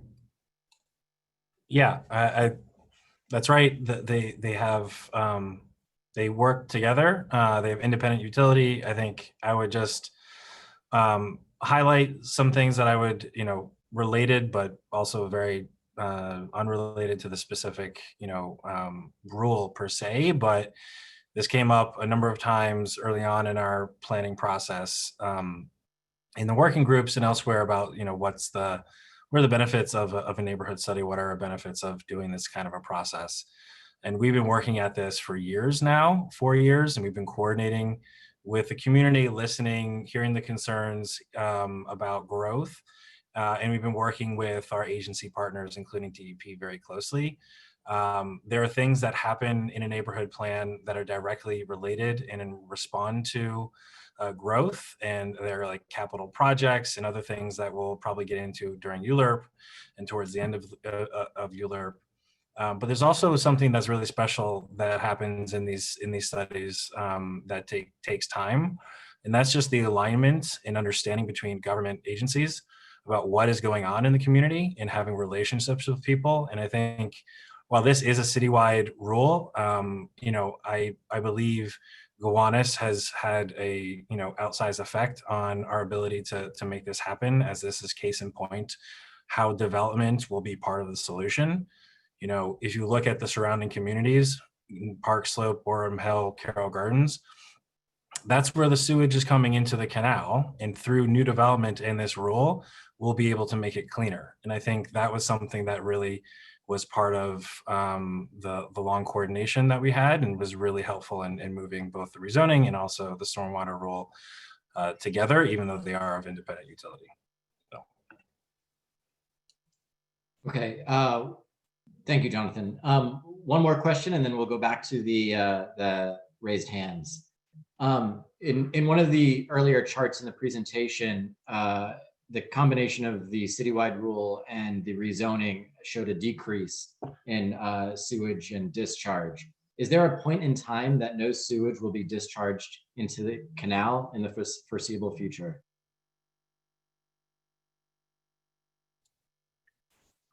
Unfortunately, I think the answer to that is no, in terms of foreseeable, the way I'm looking at it, going out the 2035, we're still looking at CSO events happening in the canal as a result of the fact that the sanitary and the storm travel in one pipe, and that our intercepting sewers that take flow from our local street sewers to our wastewater facilities are not sized sufficiently that they can carry all of the flow from all of the uplands for treatment. We would probably need several more treatment plants, and those treatment plants that are currently designed to treat 2 times dry weather flow would have to be upsized considerably. I'll tell you one very encouraging note. Because our sanitary flow is generally under the rated capacity of the sewage treatment plants, when we can get the flow to them, they can sustain more wet weather treatment. So that is really good. If you look at the rated capacity, for instance, of a treatment plant, you will see that on any given dry weather day, it does under that sanitary treatment. So then when we do get a rain event, we can bring more stormwater to those facilities. That is why, as another one of our sustainability initiatives, and Jonathan's right, I mean, we're lockstep with city planning all the time, right? They're looking at level of service and growth in these areas, and we're trying to come up with the solutions that will enable that without, again, any backsliding on the environmental gains that we've made. And that's why we have these companion programs known as like water conservation programs. The less water we use, the more capable we are of decreasing the amount of generated on a per capita basis or per person per day, the better able we are to utilize our existing facilities. And we should really, in New York City, I'm not going to digress too far, but we should be quite proud of the per capita flow that we develop every day, because we are super tight. When we compare ourselves with any other major cities, we come out looking really, really good in terms of those, you know, what we generate on a per capita basis. So unless you separate a sewer system, you will always have a storm event that will lead to a combined sewer overflow. If you get that big event, the 100-year storm, you're going to have that sewage come out on the canal. Great, thank you. So we're going to move on to the raised hands again. The next person to speak is Marlene Donnelly. You've been unmuted.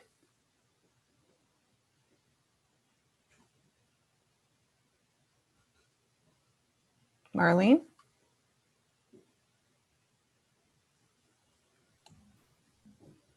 Hey, Marlene, can you unmute? You, Yeah, there can you go. you hear me? Yep, we can there we hear you go. now, Marlene. Okay. The concern that's still very much here in the community that you're not answering at all by this presentation is these lots that are you've modeled are primarily, we walk by them all the time, parking lots. The end of my block here, it's completely been a parking lot for storing trucks and stuff for decades. They don't send any rainwater into the sewer system right now. What they will be doing under the development plans is sending a lot of new waste into the system. So we anticipate what will be the changes in the pathogen levels that are going to flow into the canal as a result of this. That if all you're going to be doing is adding more dirty sewage into the Bond Street sewer, what are going to be the changes in the content of those CSOs that do happen, even if they remain at the same level of volume? And particularly here on the west side of the canal where there is no infrastructure work, how is this going to be managed? And please answer the question that was brought up at the CAG meeting last night about the constrictions in that Bond Street sewer that run under public place site and how that's going to be managed.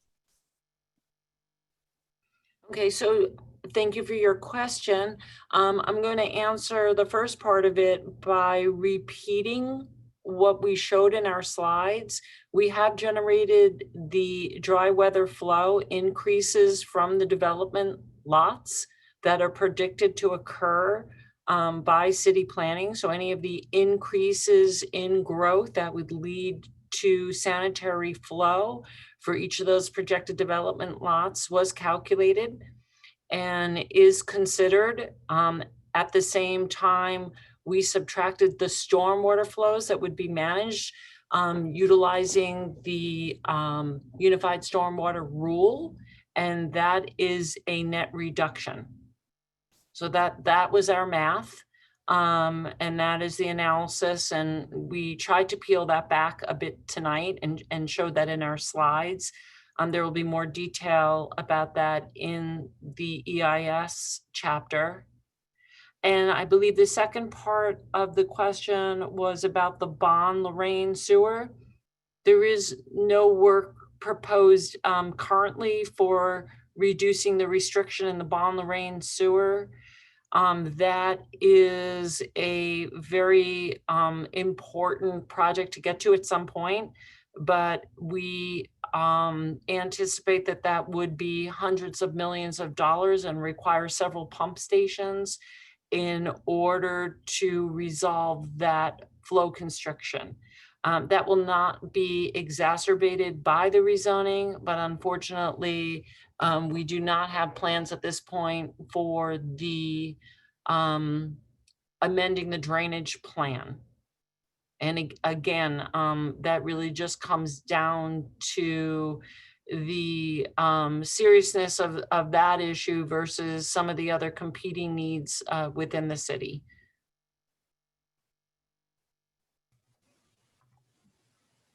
All right, so the next person is Toby Hyde. You've been unmuted.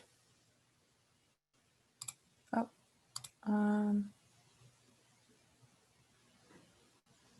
oh no, okay, I'm gonna skip on to the next person. I'm gonna come back to you, Toby. There's something, there's something up in the back end here. So the next person is Joanna Smith. You've been unmuted. Hi, good evening. I was hoping DEP could speak to actual numbers of CSO events annually and whether they are rising or stable. I'm concerned about the modeling and how, the recent changes in our climate might be impacting those models faster than we think. And if you could shed any light on that.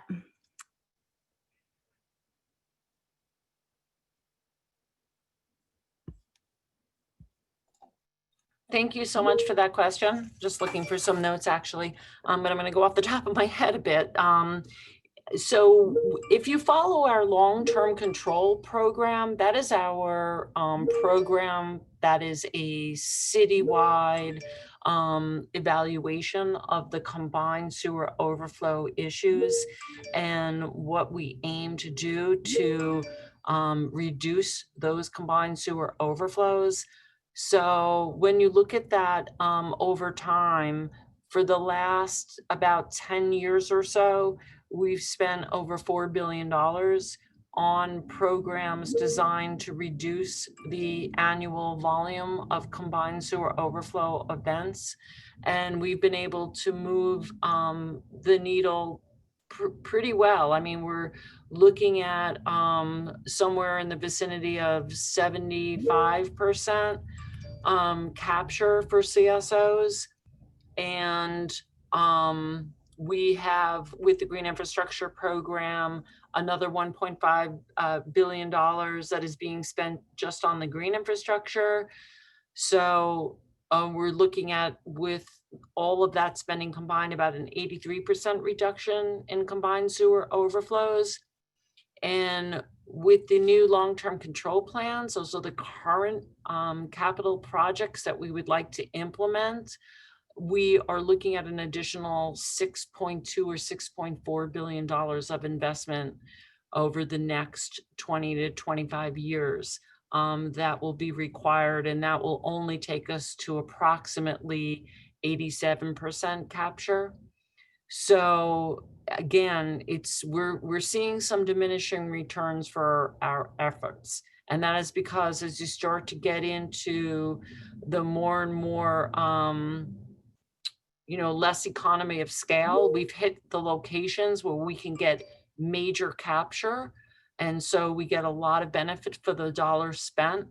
But as we get into, as you can see even on the Gowanus, I believe there was 11 combined sewer outfalls. And with the tanks, we're hitting 2 of those outfalls. Previously, we've hit a number of other outfalls. And we're trying to tie in some additional outfalls under the EPA program to the 2 tank locations. That's 034 and Owl's Head 007. Some additional outfalls will be connected there. But those incremental improvements get more and more expensive. I hope that answers your question. With climate change, I should just touch upon that. We have really been looking very closely at the last 10 years of data, or at least going up into, I think it was the 2012 or 2015 events. So we've been, what a lot of other utilities do is they will weigh the rainfall for the last 50 years. So they treat the average rainfall for the last 50 years as if it's the indication of the rainfall that will occur in the future. DEP has done it differently. We have been weighting the more recent events, about 10 years of data in a more recent history of rainfall, and looking at what our program does with that type of rainfall event. We've even included a 2011 year, which was very indicative, a very wet year, very indicative of what some of the projections are for climate change. So we have been waiting our more recent intelligence on wet weather events for our program compliance. I hope that answers the question. I know this gets technical quickly. Okay, so I'm just going to go back to Toby. So Toby, I unfortunately can't unmute you because you're on an older version of Zoom, and so I'm not able to do it.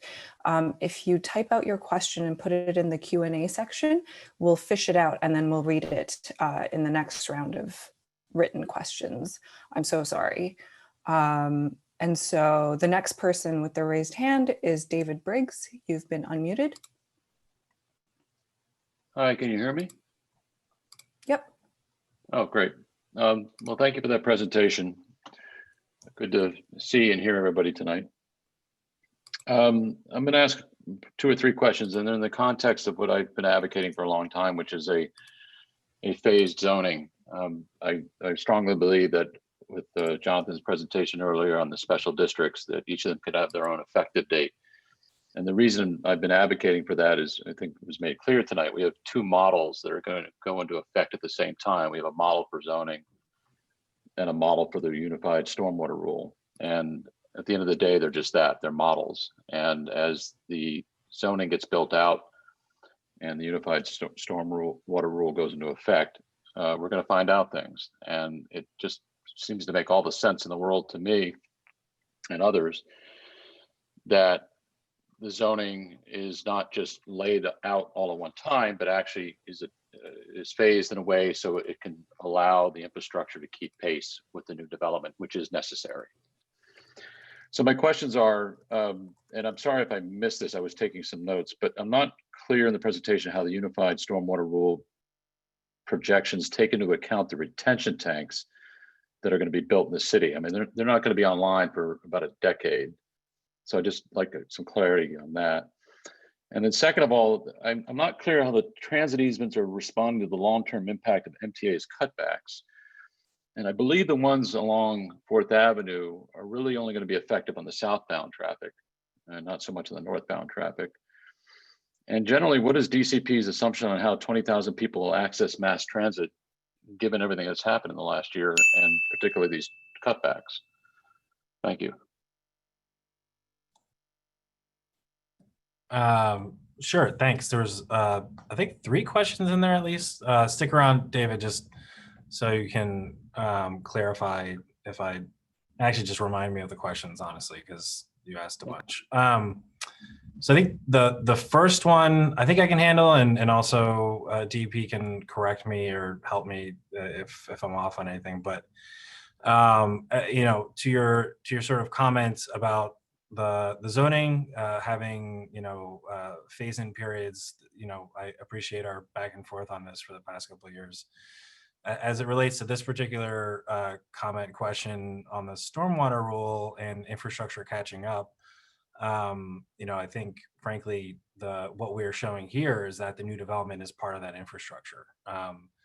And that's not just the case for housing as infrastructure, but this is now the case also for stormwater, in that without the new buildings, and there are graphs we're showing it, that you know, that world actually, without the new development, will have more CSOs going into the canal. So the new developments, from at least the sewer stormwater point of view, is part of that infrastructure. And so I think this sort of phased approach, I'm not quite seeing the connection there. What's your second question that you had on the applicability of the transit bonus to portions of 4th Avenue? Can you remind me again, David?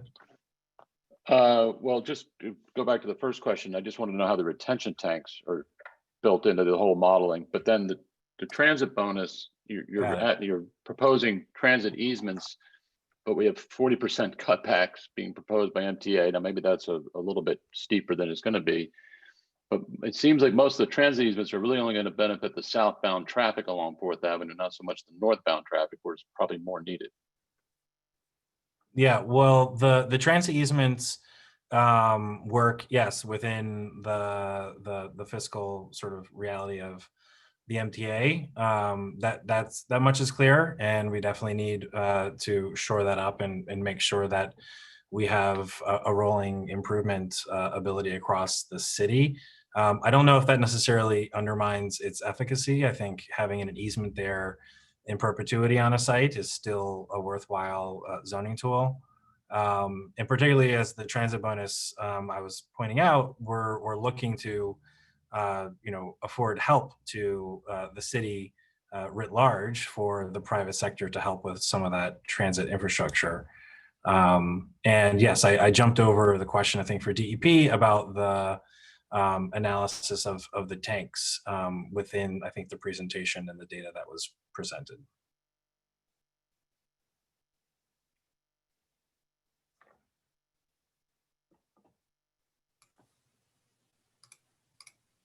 Okay, so we're going to move on to the next person. I think, Angela, did you catch that? I think, David, do you want to rephrase it for DEP? I think it's a straightforward question, and I'm sorry I jumped around with. This is what happens, David, when you have 3 questions. Sorry. You get a all over the place. So, but thank well, you. But can you restate the question for DEP? Sure, and thank you for your patience with my questions. In the modeling, as I understand it, there's going to be a net 0 result, more or less, by going to the new stormwater rule. So if that gets rolled out next year as presented, then for the next 10 years, we're relying on that to diminish the CSOs into the canal, and that's fine. What I'm not clear on is what happens when the CSO retention tanks, and this is the core of my question, when the CSO retention tanks are built and operational, and depending on who you ask, it's somewhere between 2027, I think we heard last night, or 2028 from EPA, and 2032 from the city. Are their capacity going to replace or augment? I mean, how are they calculated in the reductions that were presented earlier? Okay, so they were considered part of the baseline. So the way we looked at our analysis is we sort of did this snapshot of 2035 with a lot of the growth having occurred in the rezoning area and the tanks online. That was the assumption for the analysis. That's how we sort of set it up. As projects get built over time, they will be offsetting the stormwater that's on their own property. So we will accrue benefits as the rezoning redevelopment properties turn over. And then the tanks will come online and do what we're expecting with the tanks online, I believe, is about a 78% reduction in total to the Gowanus area, to the Gowanus Canal itself. And the EPA's range that was required as part of the ROD was between 59 and 74% reduction in solids. Again, the EPA's reductions were not as a result of volume. They're interested in the petroleum hydrocarbons that adhere themselves to the organic material in the combined sewer overflow. That is the requirement, and that is why CERCLA is regulating the combined sewers. They're not regulating the combined sewers because of the fecal matter. They don't have jurisdiction over that. They're regulating the combined sewers because of the petroleum hydrocarbons that adhere to some of the organic matter. And we have, under the record of decision, a requirement to reduce those particles, if you will, by a range of 59 to 74%. And we are exceeding that range with the tanks, and then exceeding that even further with the rezoning properties turning over. I hope that answers your question. Thank you very much. Great. I think we'll go back to some written questions. I think we fished out Toby's. I'll also do a time check. It's 2 minutes to 8 p.m. We're happy to go over some time, and we'll keep taking questions. And maybe we can run down the folks on the raise hand, which would be great. So, Alex. Great. I'm going to go to a couple of other non-DEP questions for a second, and then we'll go back to those. So the first question, I think, Jonathan, you can answer this one. How are sites determined to be projected for development? And what is the timeline for projects of new development and those new resident estimates?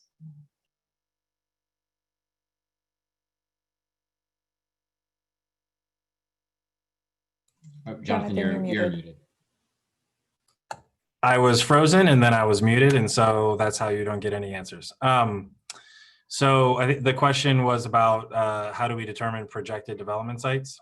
That's right. And then what is the kind of the timeline for those, both developments and population? Sure. It's very technical, and you know, the process can make your eyes bleed. So that's very fun. But to give you maybe an illustration that can help, we basically are using a sieve, if you will. And at the very highest level, we look at every single lot in the neighborhood.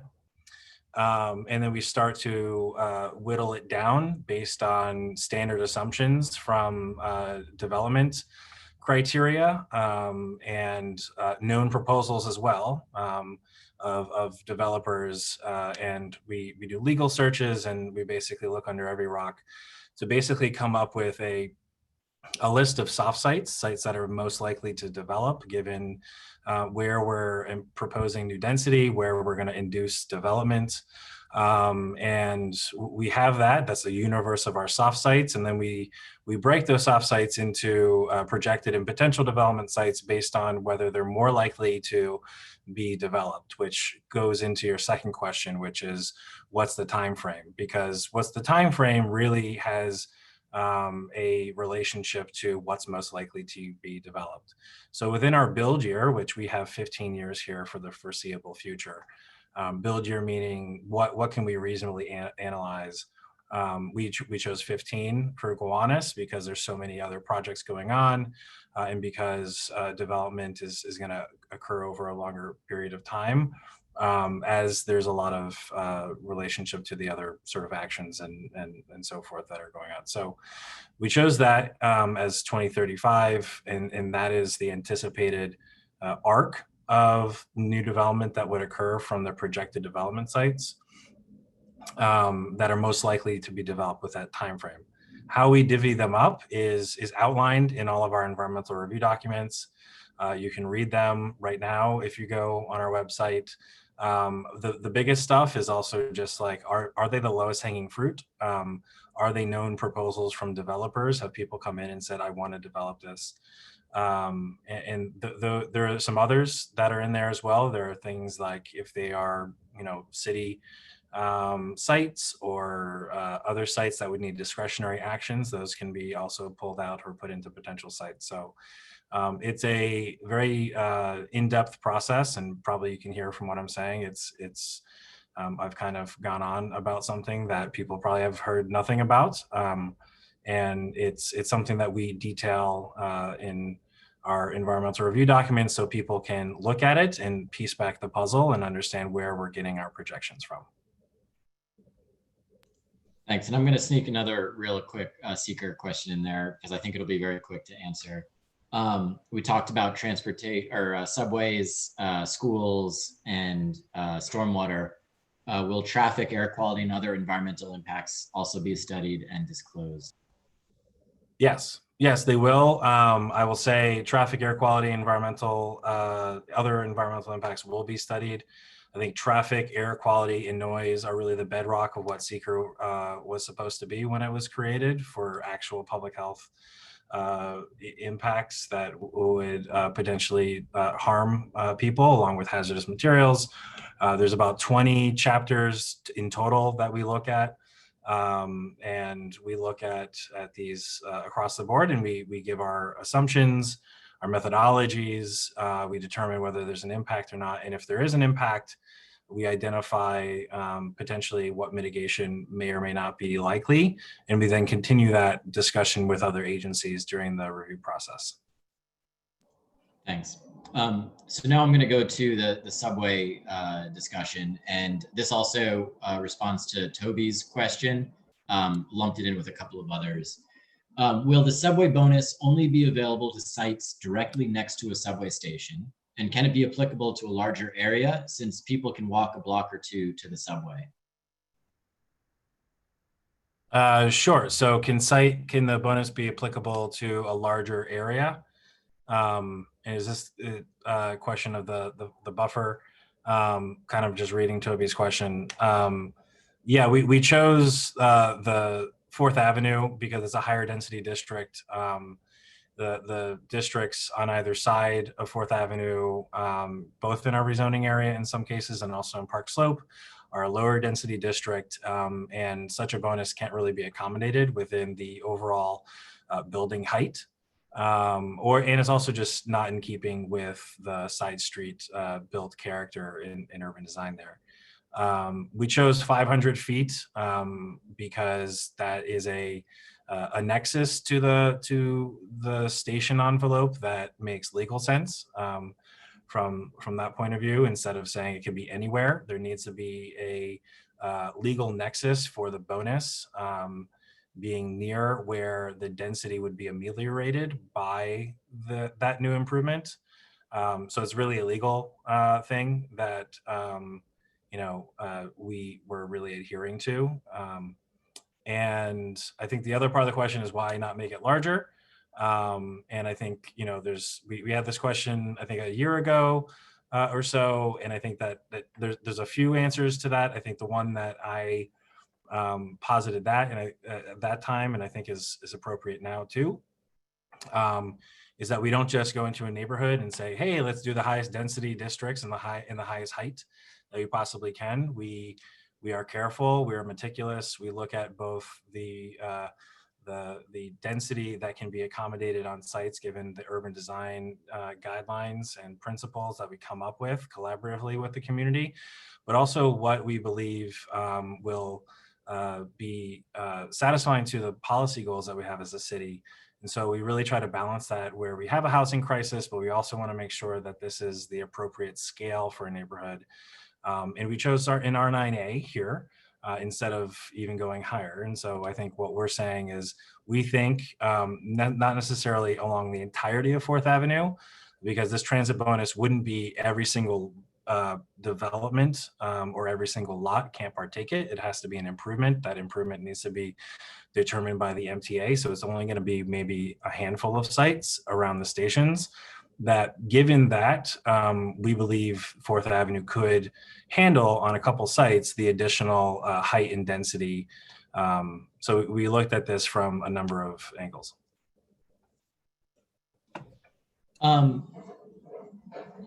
Can you explain what the quantitative size of the bonus is? And does this also include allowable increase in building height? Yeah, so the quantitative size, I believe, is 20%, I mentioned, of the developable floor area. So you take the lot area and the development that can be produced, it's 20% of that. And what we have what we're proposing is that there would be a ratio of development floor area increase and height. So if you go up, so if you have a 10% height, 10% density increase, you would also get a 10% height increase. They're related. You need more height to fit the density. This is something we talked about a lot in the past about why we have the heights proposed on the canal and elsewhere. It's because density is like liquid. When you compress it in certain ways, it goes up, and you have to fit it somewhere. That's one of the reasons why we're keeping the 20% bonus of the height and the density connected.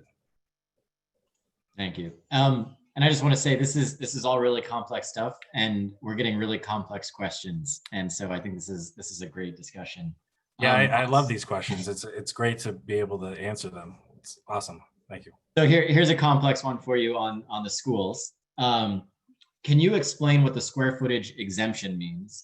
Does that mean the square footage will be exempted when calculating the maximum floor area ratio for a development site?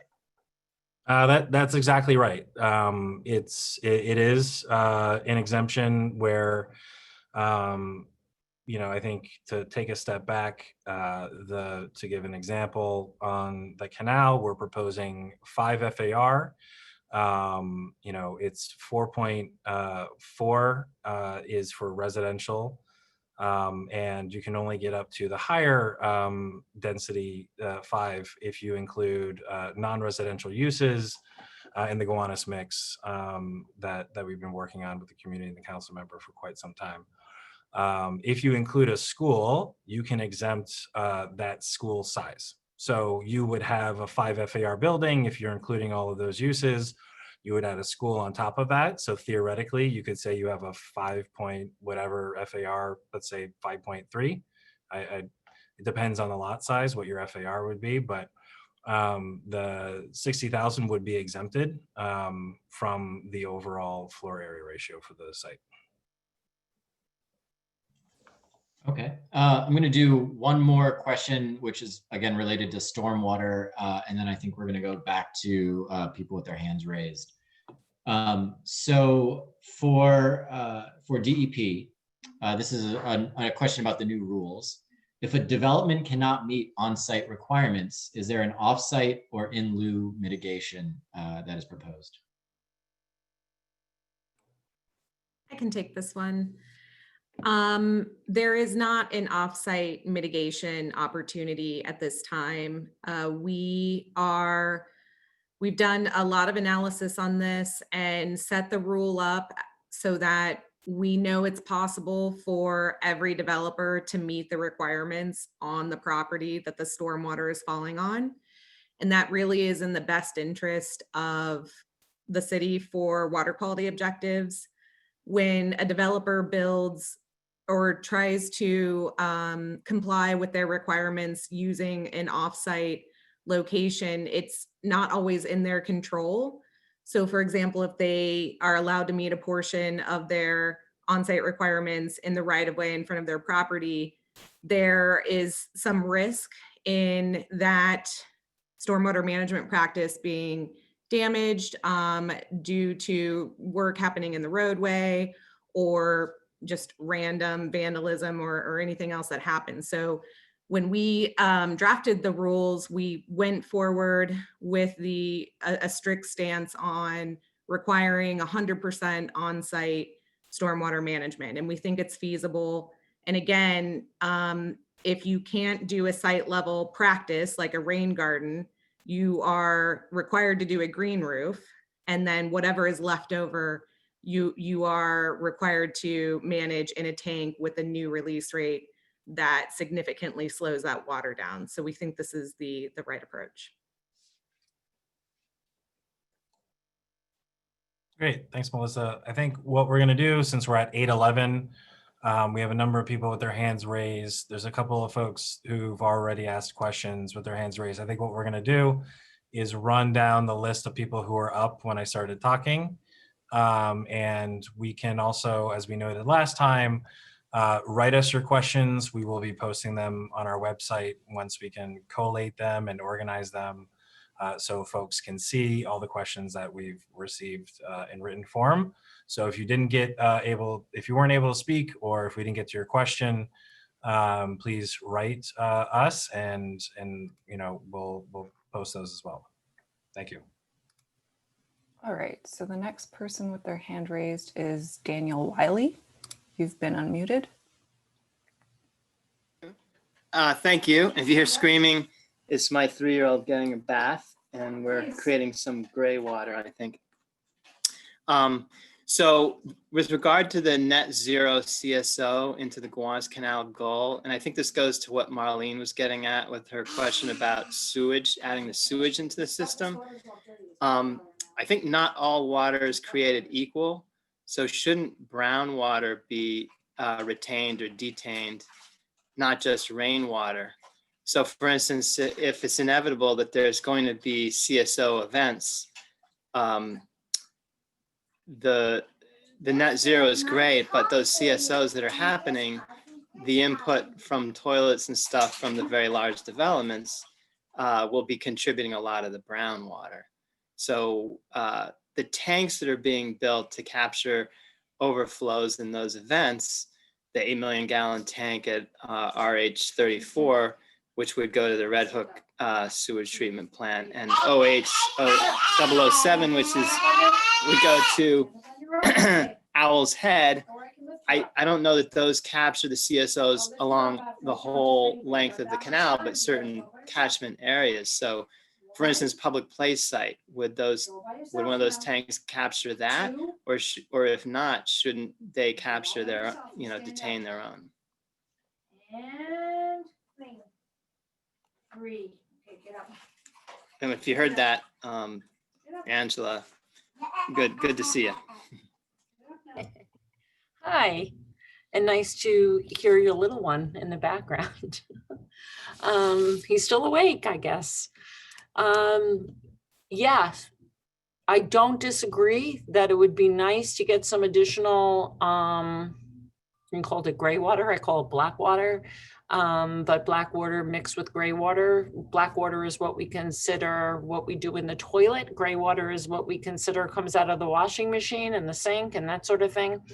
But that both of those things constitute what we call sanitary sewage. And the department is looking at some additional credits for the water sewer bill if you do some water recirculation devices. We've been also working with the health department and nationally, particularly with California and some of the very drought kind of prone areas to encourage some of this water recycling and come up with the right controls on those pipes, on those lines, so that public health is protected. We want to make sure that there are no situations where those lines get crossed with drinking water and or that they backflow into the system. So those are very important issues that still have to be addressed, but I'm excited for what the future holds there. I believe there's a lot of modern and cutting edge technology.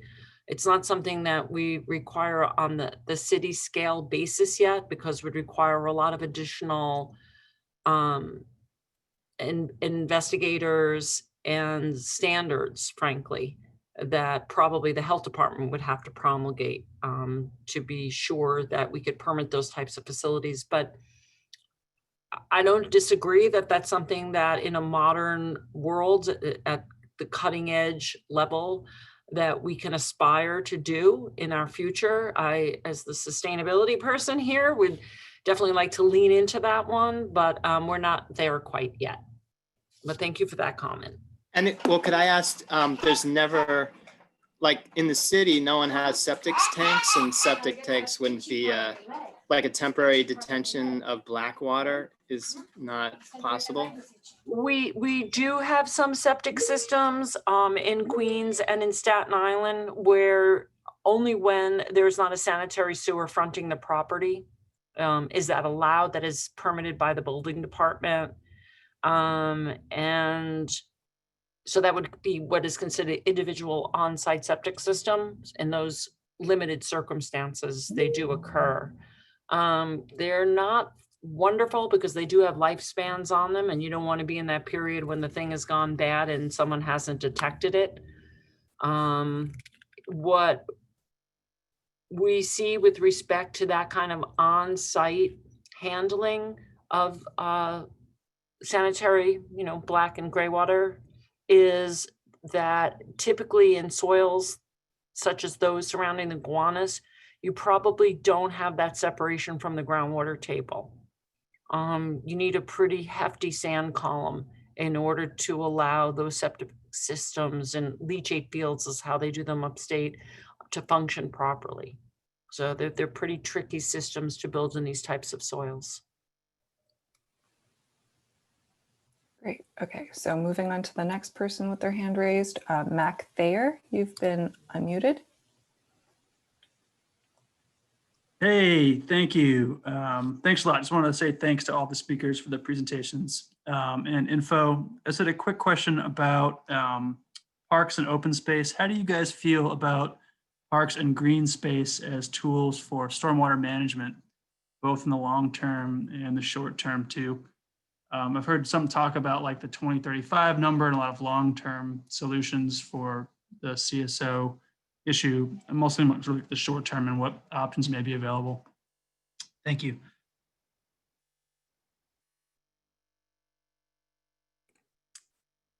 I can take that one. Well, you know, as far as the New York City Green Infrastructure Program goes, Parks is arguably our greatest partner in stormwater management and public property on-site stormwater management. So we have over 200 parks that we've partnered with them on, with over 40 constructed sites where we've gone in and comprehensively retrofitted the properties to manage stormwater. And in some cases, we're able to direct some right-of-way flow into those to take even more stormwater out of the system. And they've been a wonderful partner for us and for our 1.67 billion gallon per year target. So we'll continue to work with them. We have some ideas in this area to work with them on, and we'll continue to pursue those properties. All right, so the next person with their hand raised is Baron Bonnet, or Bonnet. You've been unmuted.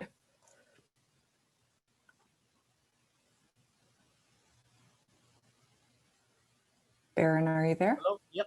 You hear me Yeah, now? we can hear you. Okay, very good.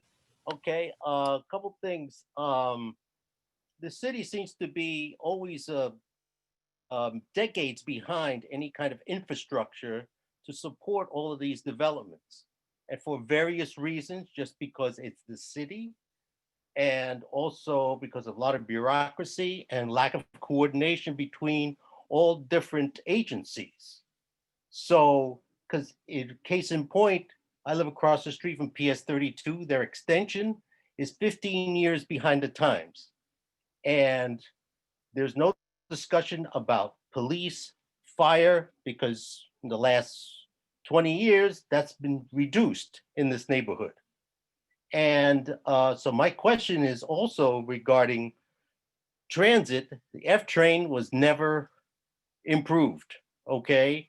And there's talk about putting the express back, but that's even the MTA has said that's not enough capacity to deal with what's around here. So I just don't see how these developments are going to benefit from all kinds of tax reduction and et cetera, but there's very little addition to the neighborhood, because by the time everything catches up with these developments, it's going to be 20, 30 years down the line. And then by the time it catches up, there'll be more development. And then we're always chasing our tail here.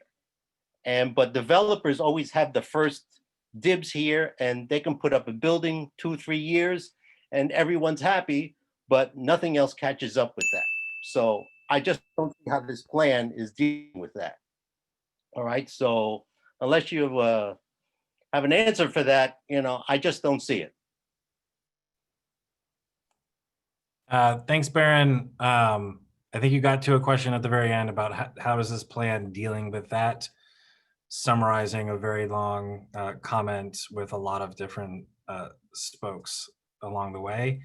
I think the only way I can answer that would be to say that the purpose of working together over the past 4.5 years is to come up with a comprehensive plan to deal with neighborhood growth and plan for growth in a way that it can accommodate it and can respond to it and can monitor it.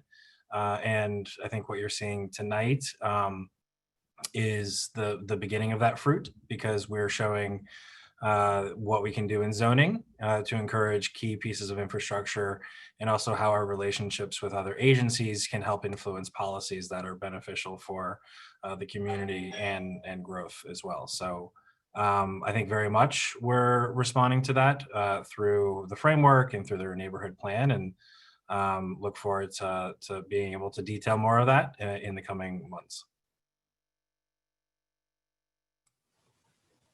All right, so the next person is Dan Miller. You've been, So Dan, the same problem that we had with Toby is present here.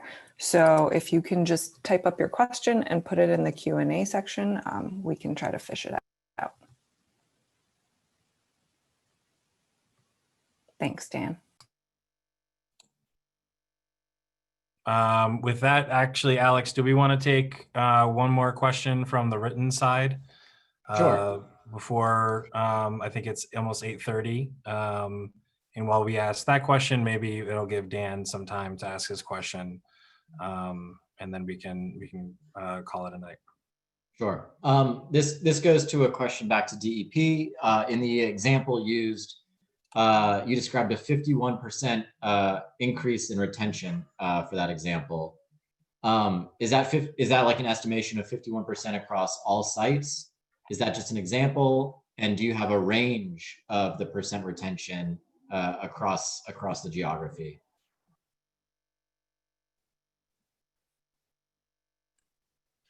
That's a really good question. It is not a 51% increase across the board. It will go up or down depending on the size of the lot, whether or not the lot triggers one or both components of the Unified Stormwater Rule, and what sewerage drainage area the property is located in. So ultimately, the sites that trigger both components of the Unified Stormwater Rule will have a significant increase in retention requirements, because today they're not required to retain stormwater. They're required to detain stormwater and retain if they choose to. So if they trigger the water quality volume requirement, they will be retaining 1.5 inches, and that is brand new. So that's a huge increase. And then the other component is the 51% increase was actually the cumulative total of the stormwater management practice volumes. So it was the blue roof, the green roof, and the tank. Collectively, that's 51% more. And then the actual volume, the increase in volume that all sites will manage is based on a formula that uses the square footage of the property. So it's scaled. And that was done intentionally to make sure that we weren't requiring too much stormwater on very small lots or too less stormwater on very large lots. So that's sort of a long answer, but it varies based on the lot. Thank you. And again, awesome detailed questions from community. So this is the question that Dan Miller had asked, and it's now in the Q&A. So I was very disappointed to hear that the density bonus won't be applied along the entirety of 4th Avenue. If that's not possible, what's the best way to ensure that it at least applies to the maximum number of parcels? Can you work with the MTA to ensure that we get the most density possible? Thanks, Dan. It's a great question because it actually clarifies some things from the presentation and also the question we received and I answered previously. So we're talking about the area on 4th Avenue within our rezoning area, not all of 4th Avenue that goes down the length of Western Brooklyn. So what we've looked at and what we said is the buffer would be 500 feet. I think one of the questions is why can't it be the entirety or 800 feet?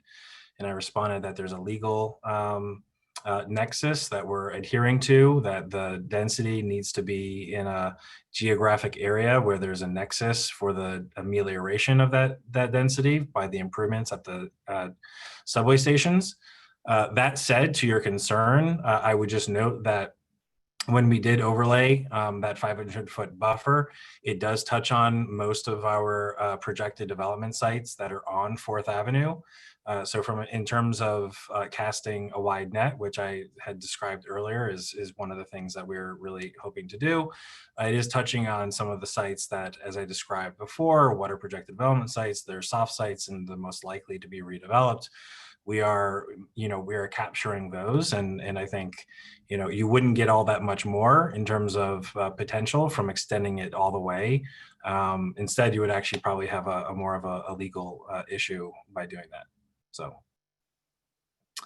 thank you for that question, and thank you for all the questions we've had tonight. It's 8:30. And we will, as I mentioned, be posting the rest of these questions on our website as soon as we can format them and condense them. There are some that are similar, and we want to make sure that people are correctly attributed. So there's some work to be done. So we thank you all. Thank you for the panelists and for our colleagues at DEP. This was incredible. The questions from the community were extremely technical and detailed, and as Alex said a number of times, we appreciate those technical questions and also the DEP folks that were able to respond with such specificity on the technical side of the analysis. So we appreciate and happy to be here, and we look forward to coming back. As I mentioned, this is pre-certification meetings. We've come here 3 times. We are moving into the public review period shortly in the next month. And we will be coming back for many, many more meetings. And so this is not, this is just the precursor to those. And we hope that this really kind of roots you all and helps give you a foundation for asking even more questions on these topics during public review. So with that, we'll say good night, and we will talk soon. Good night, all.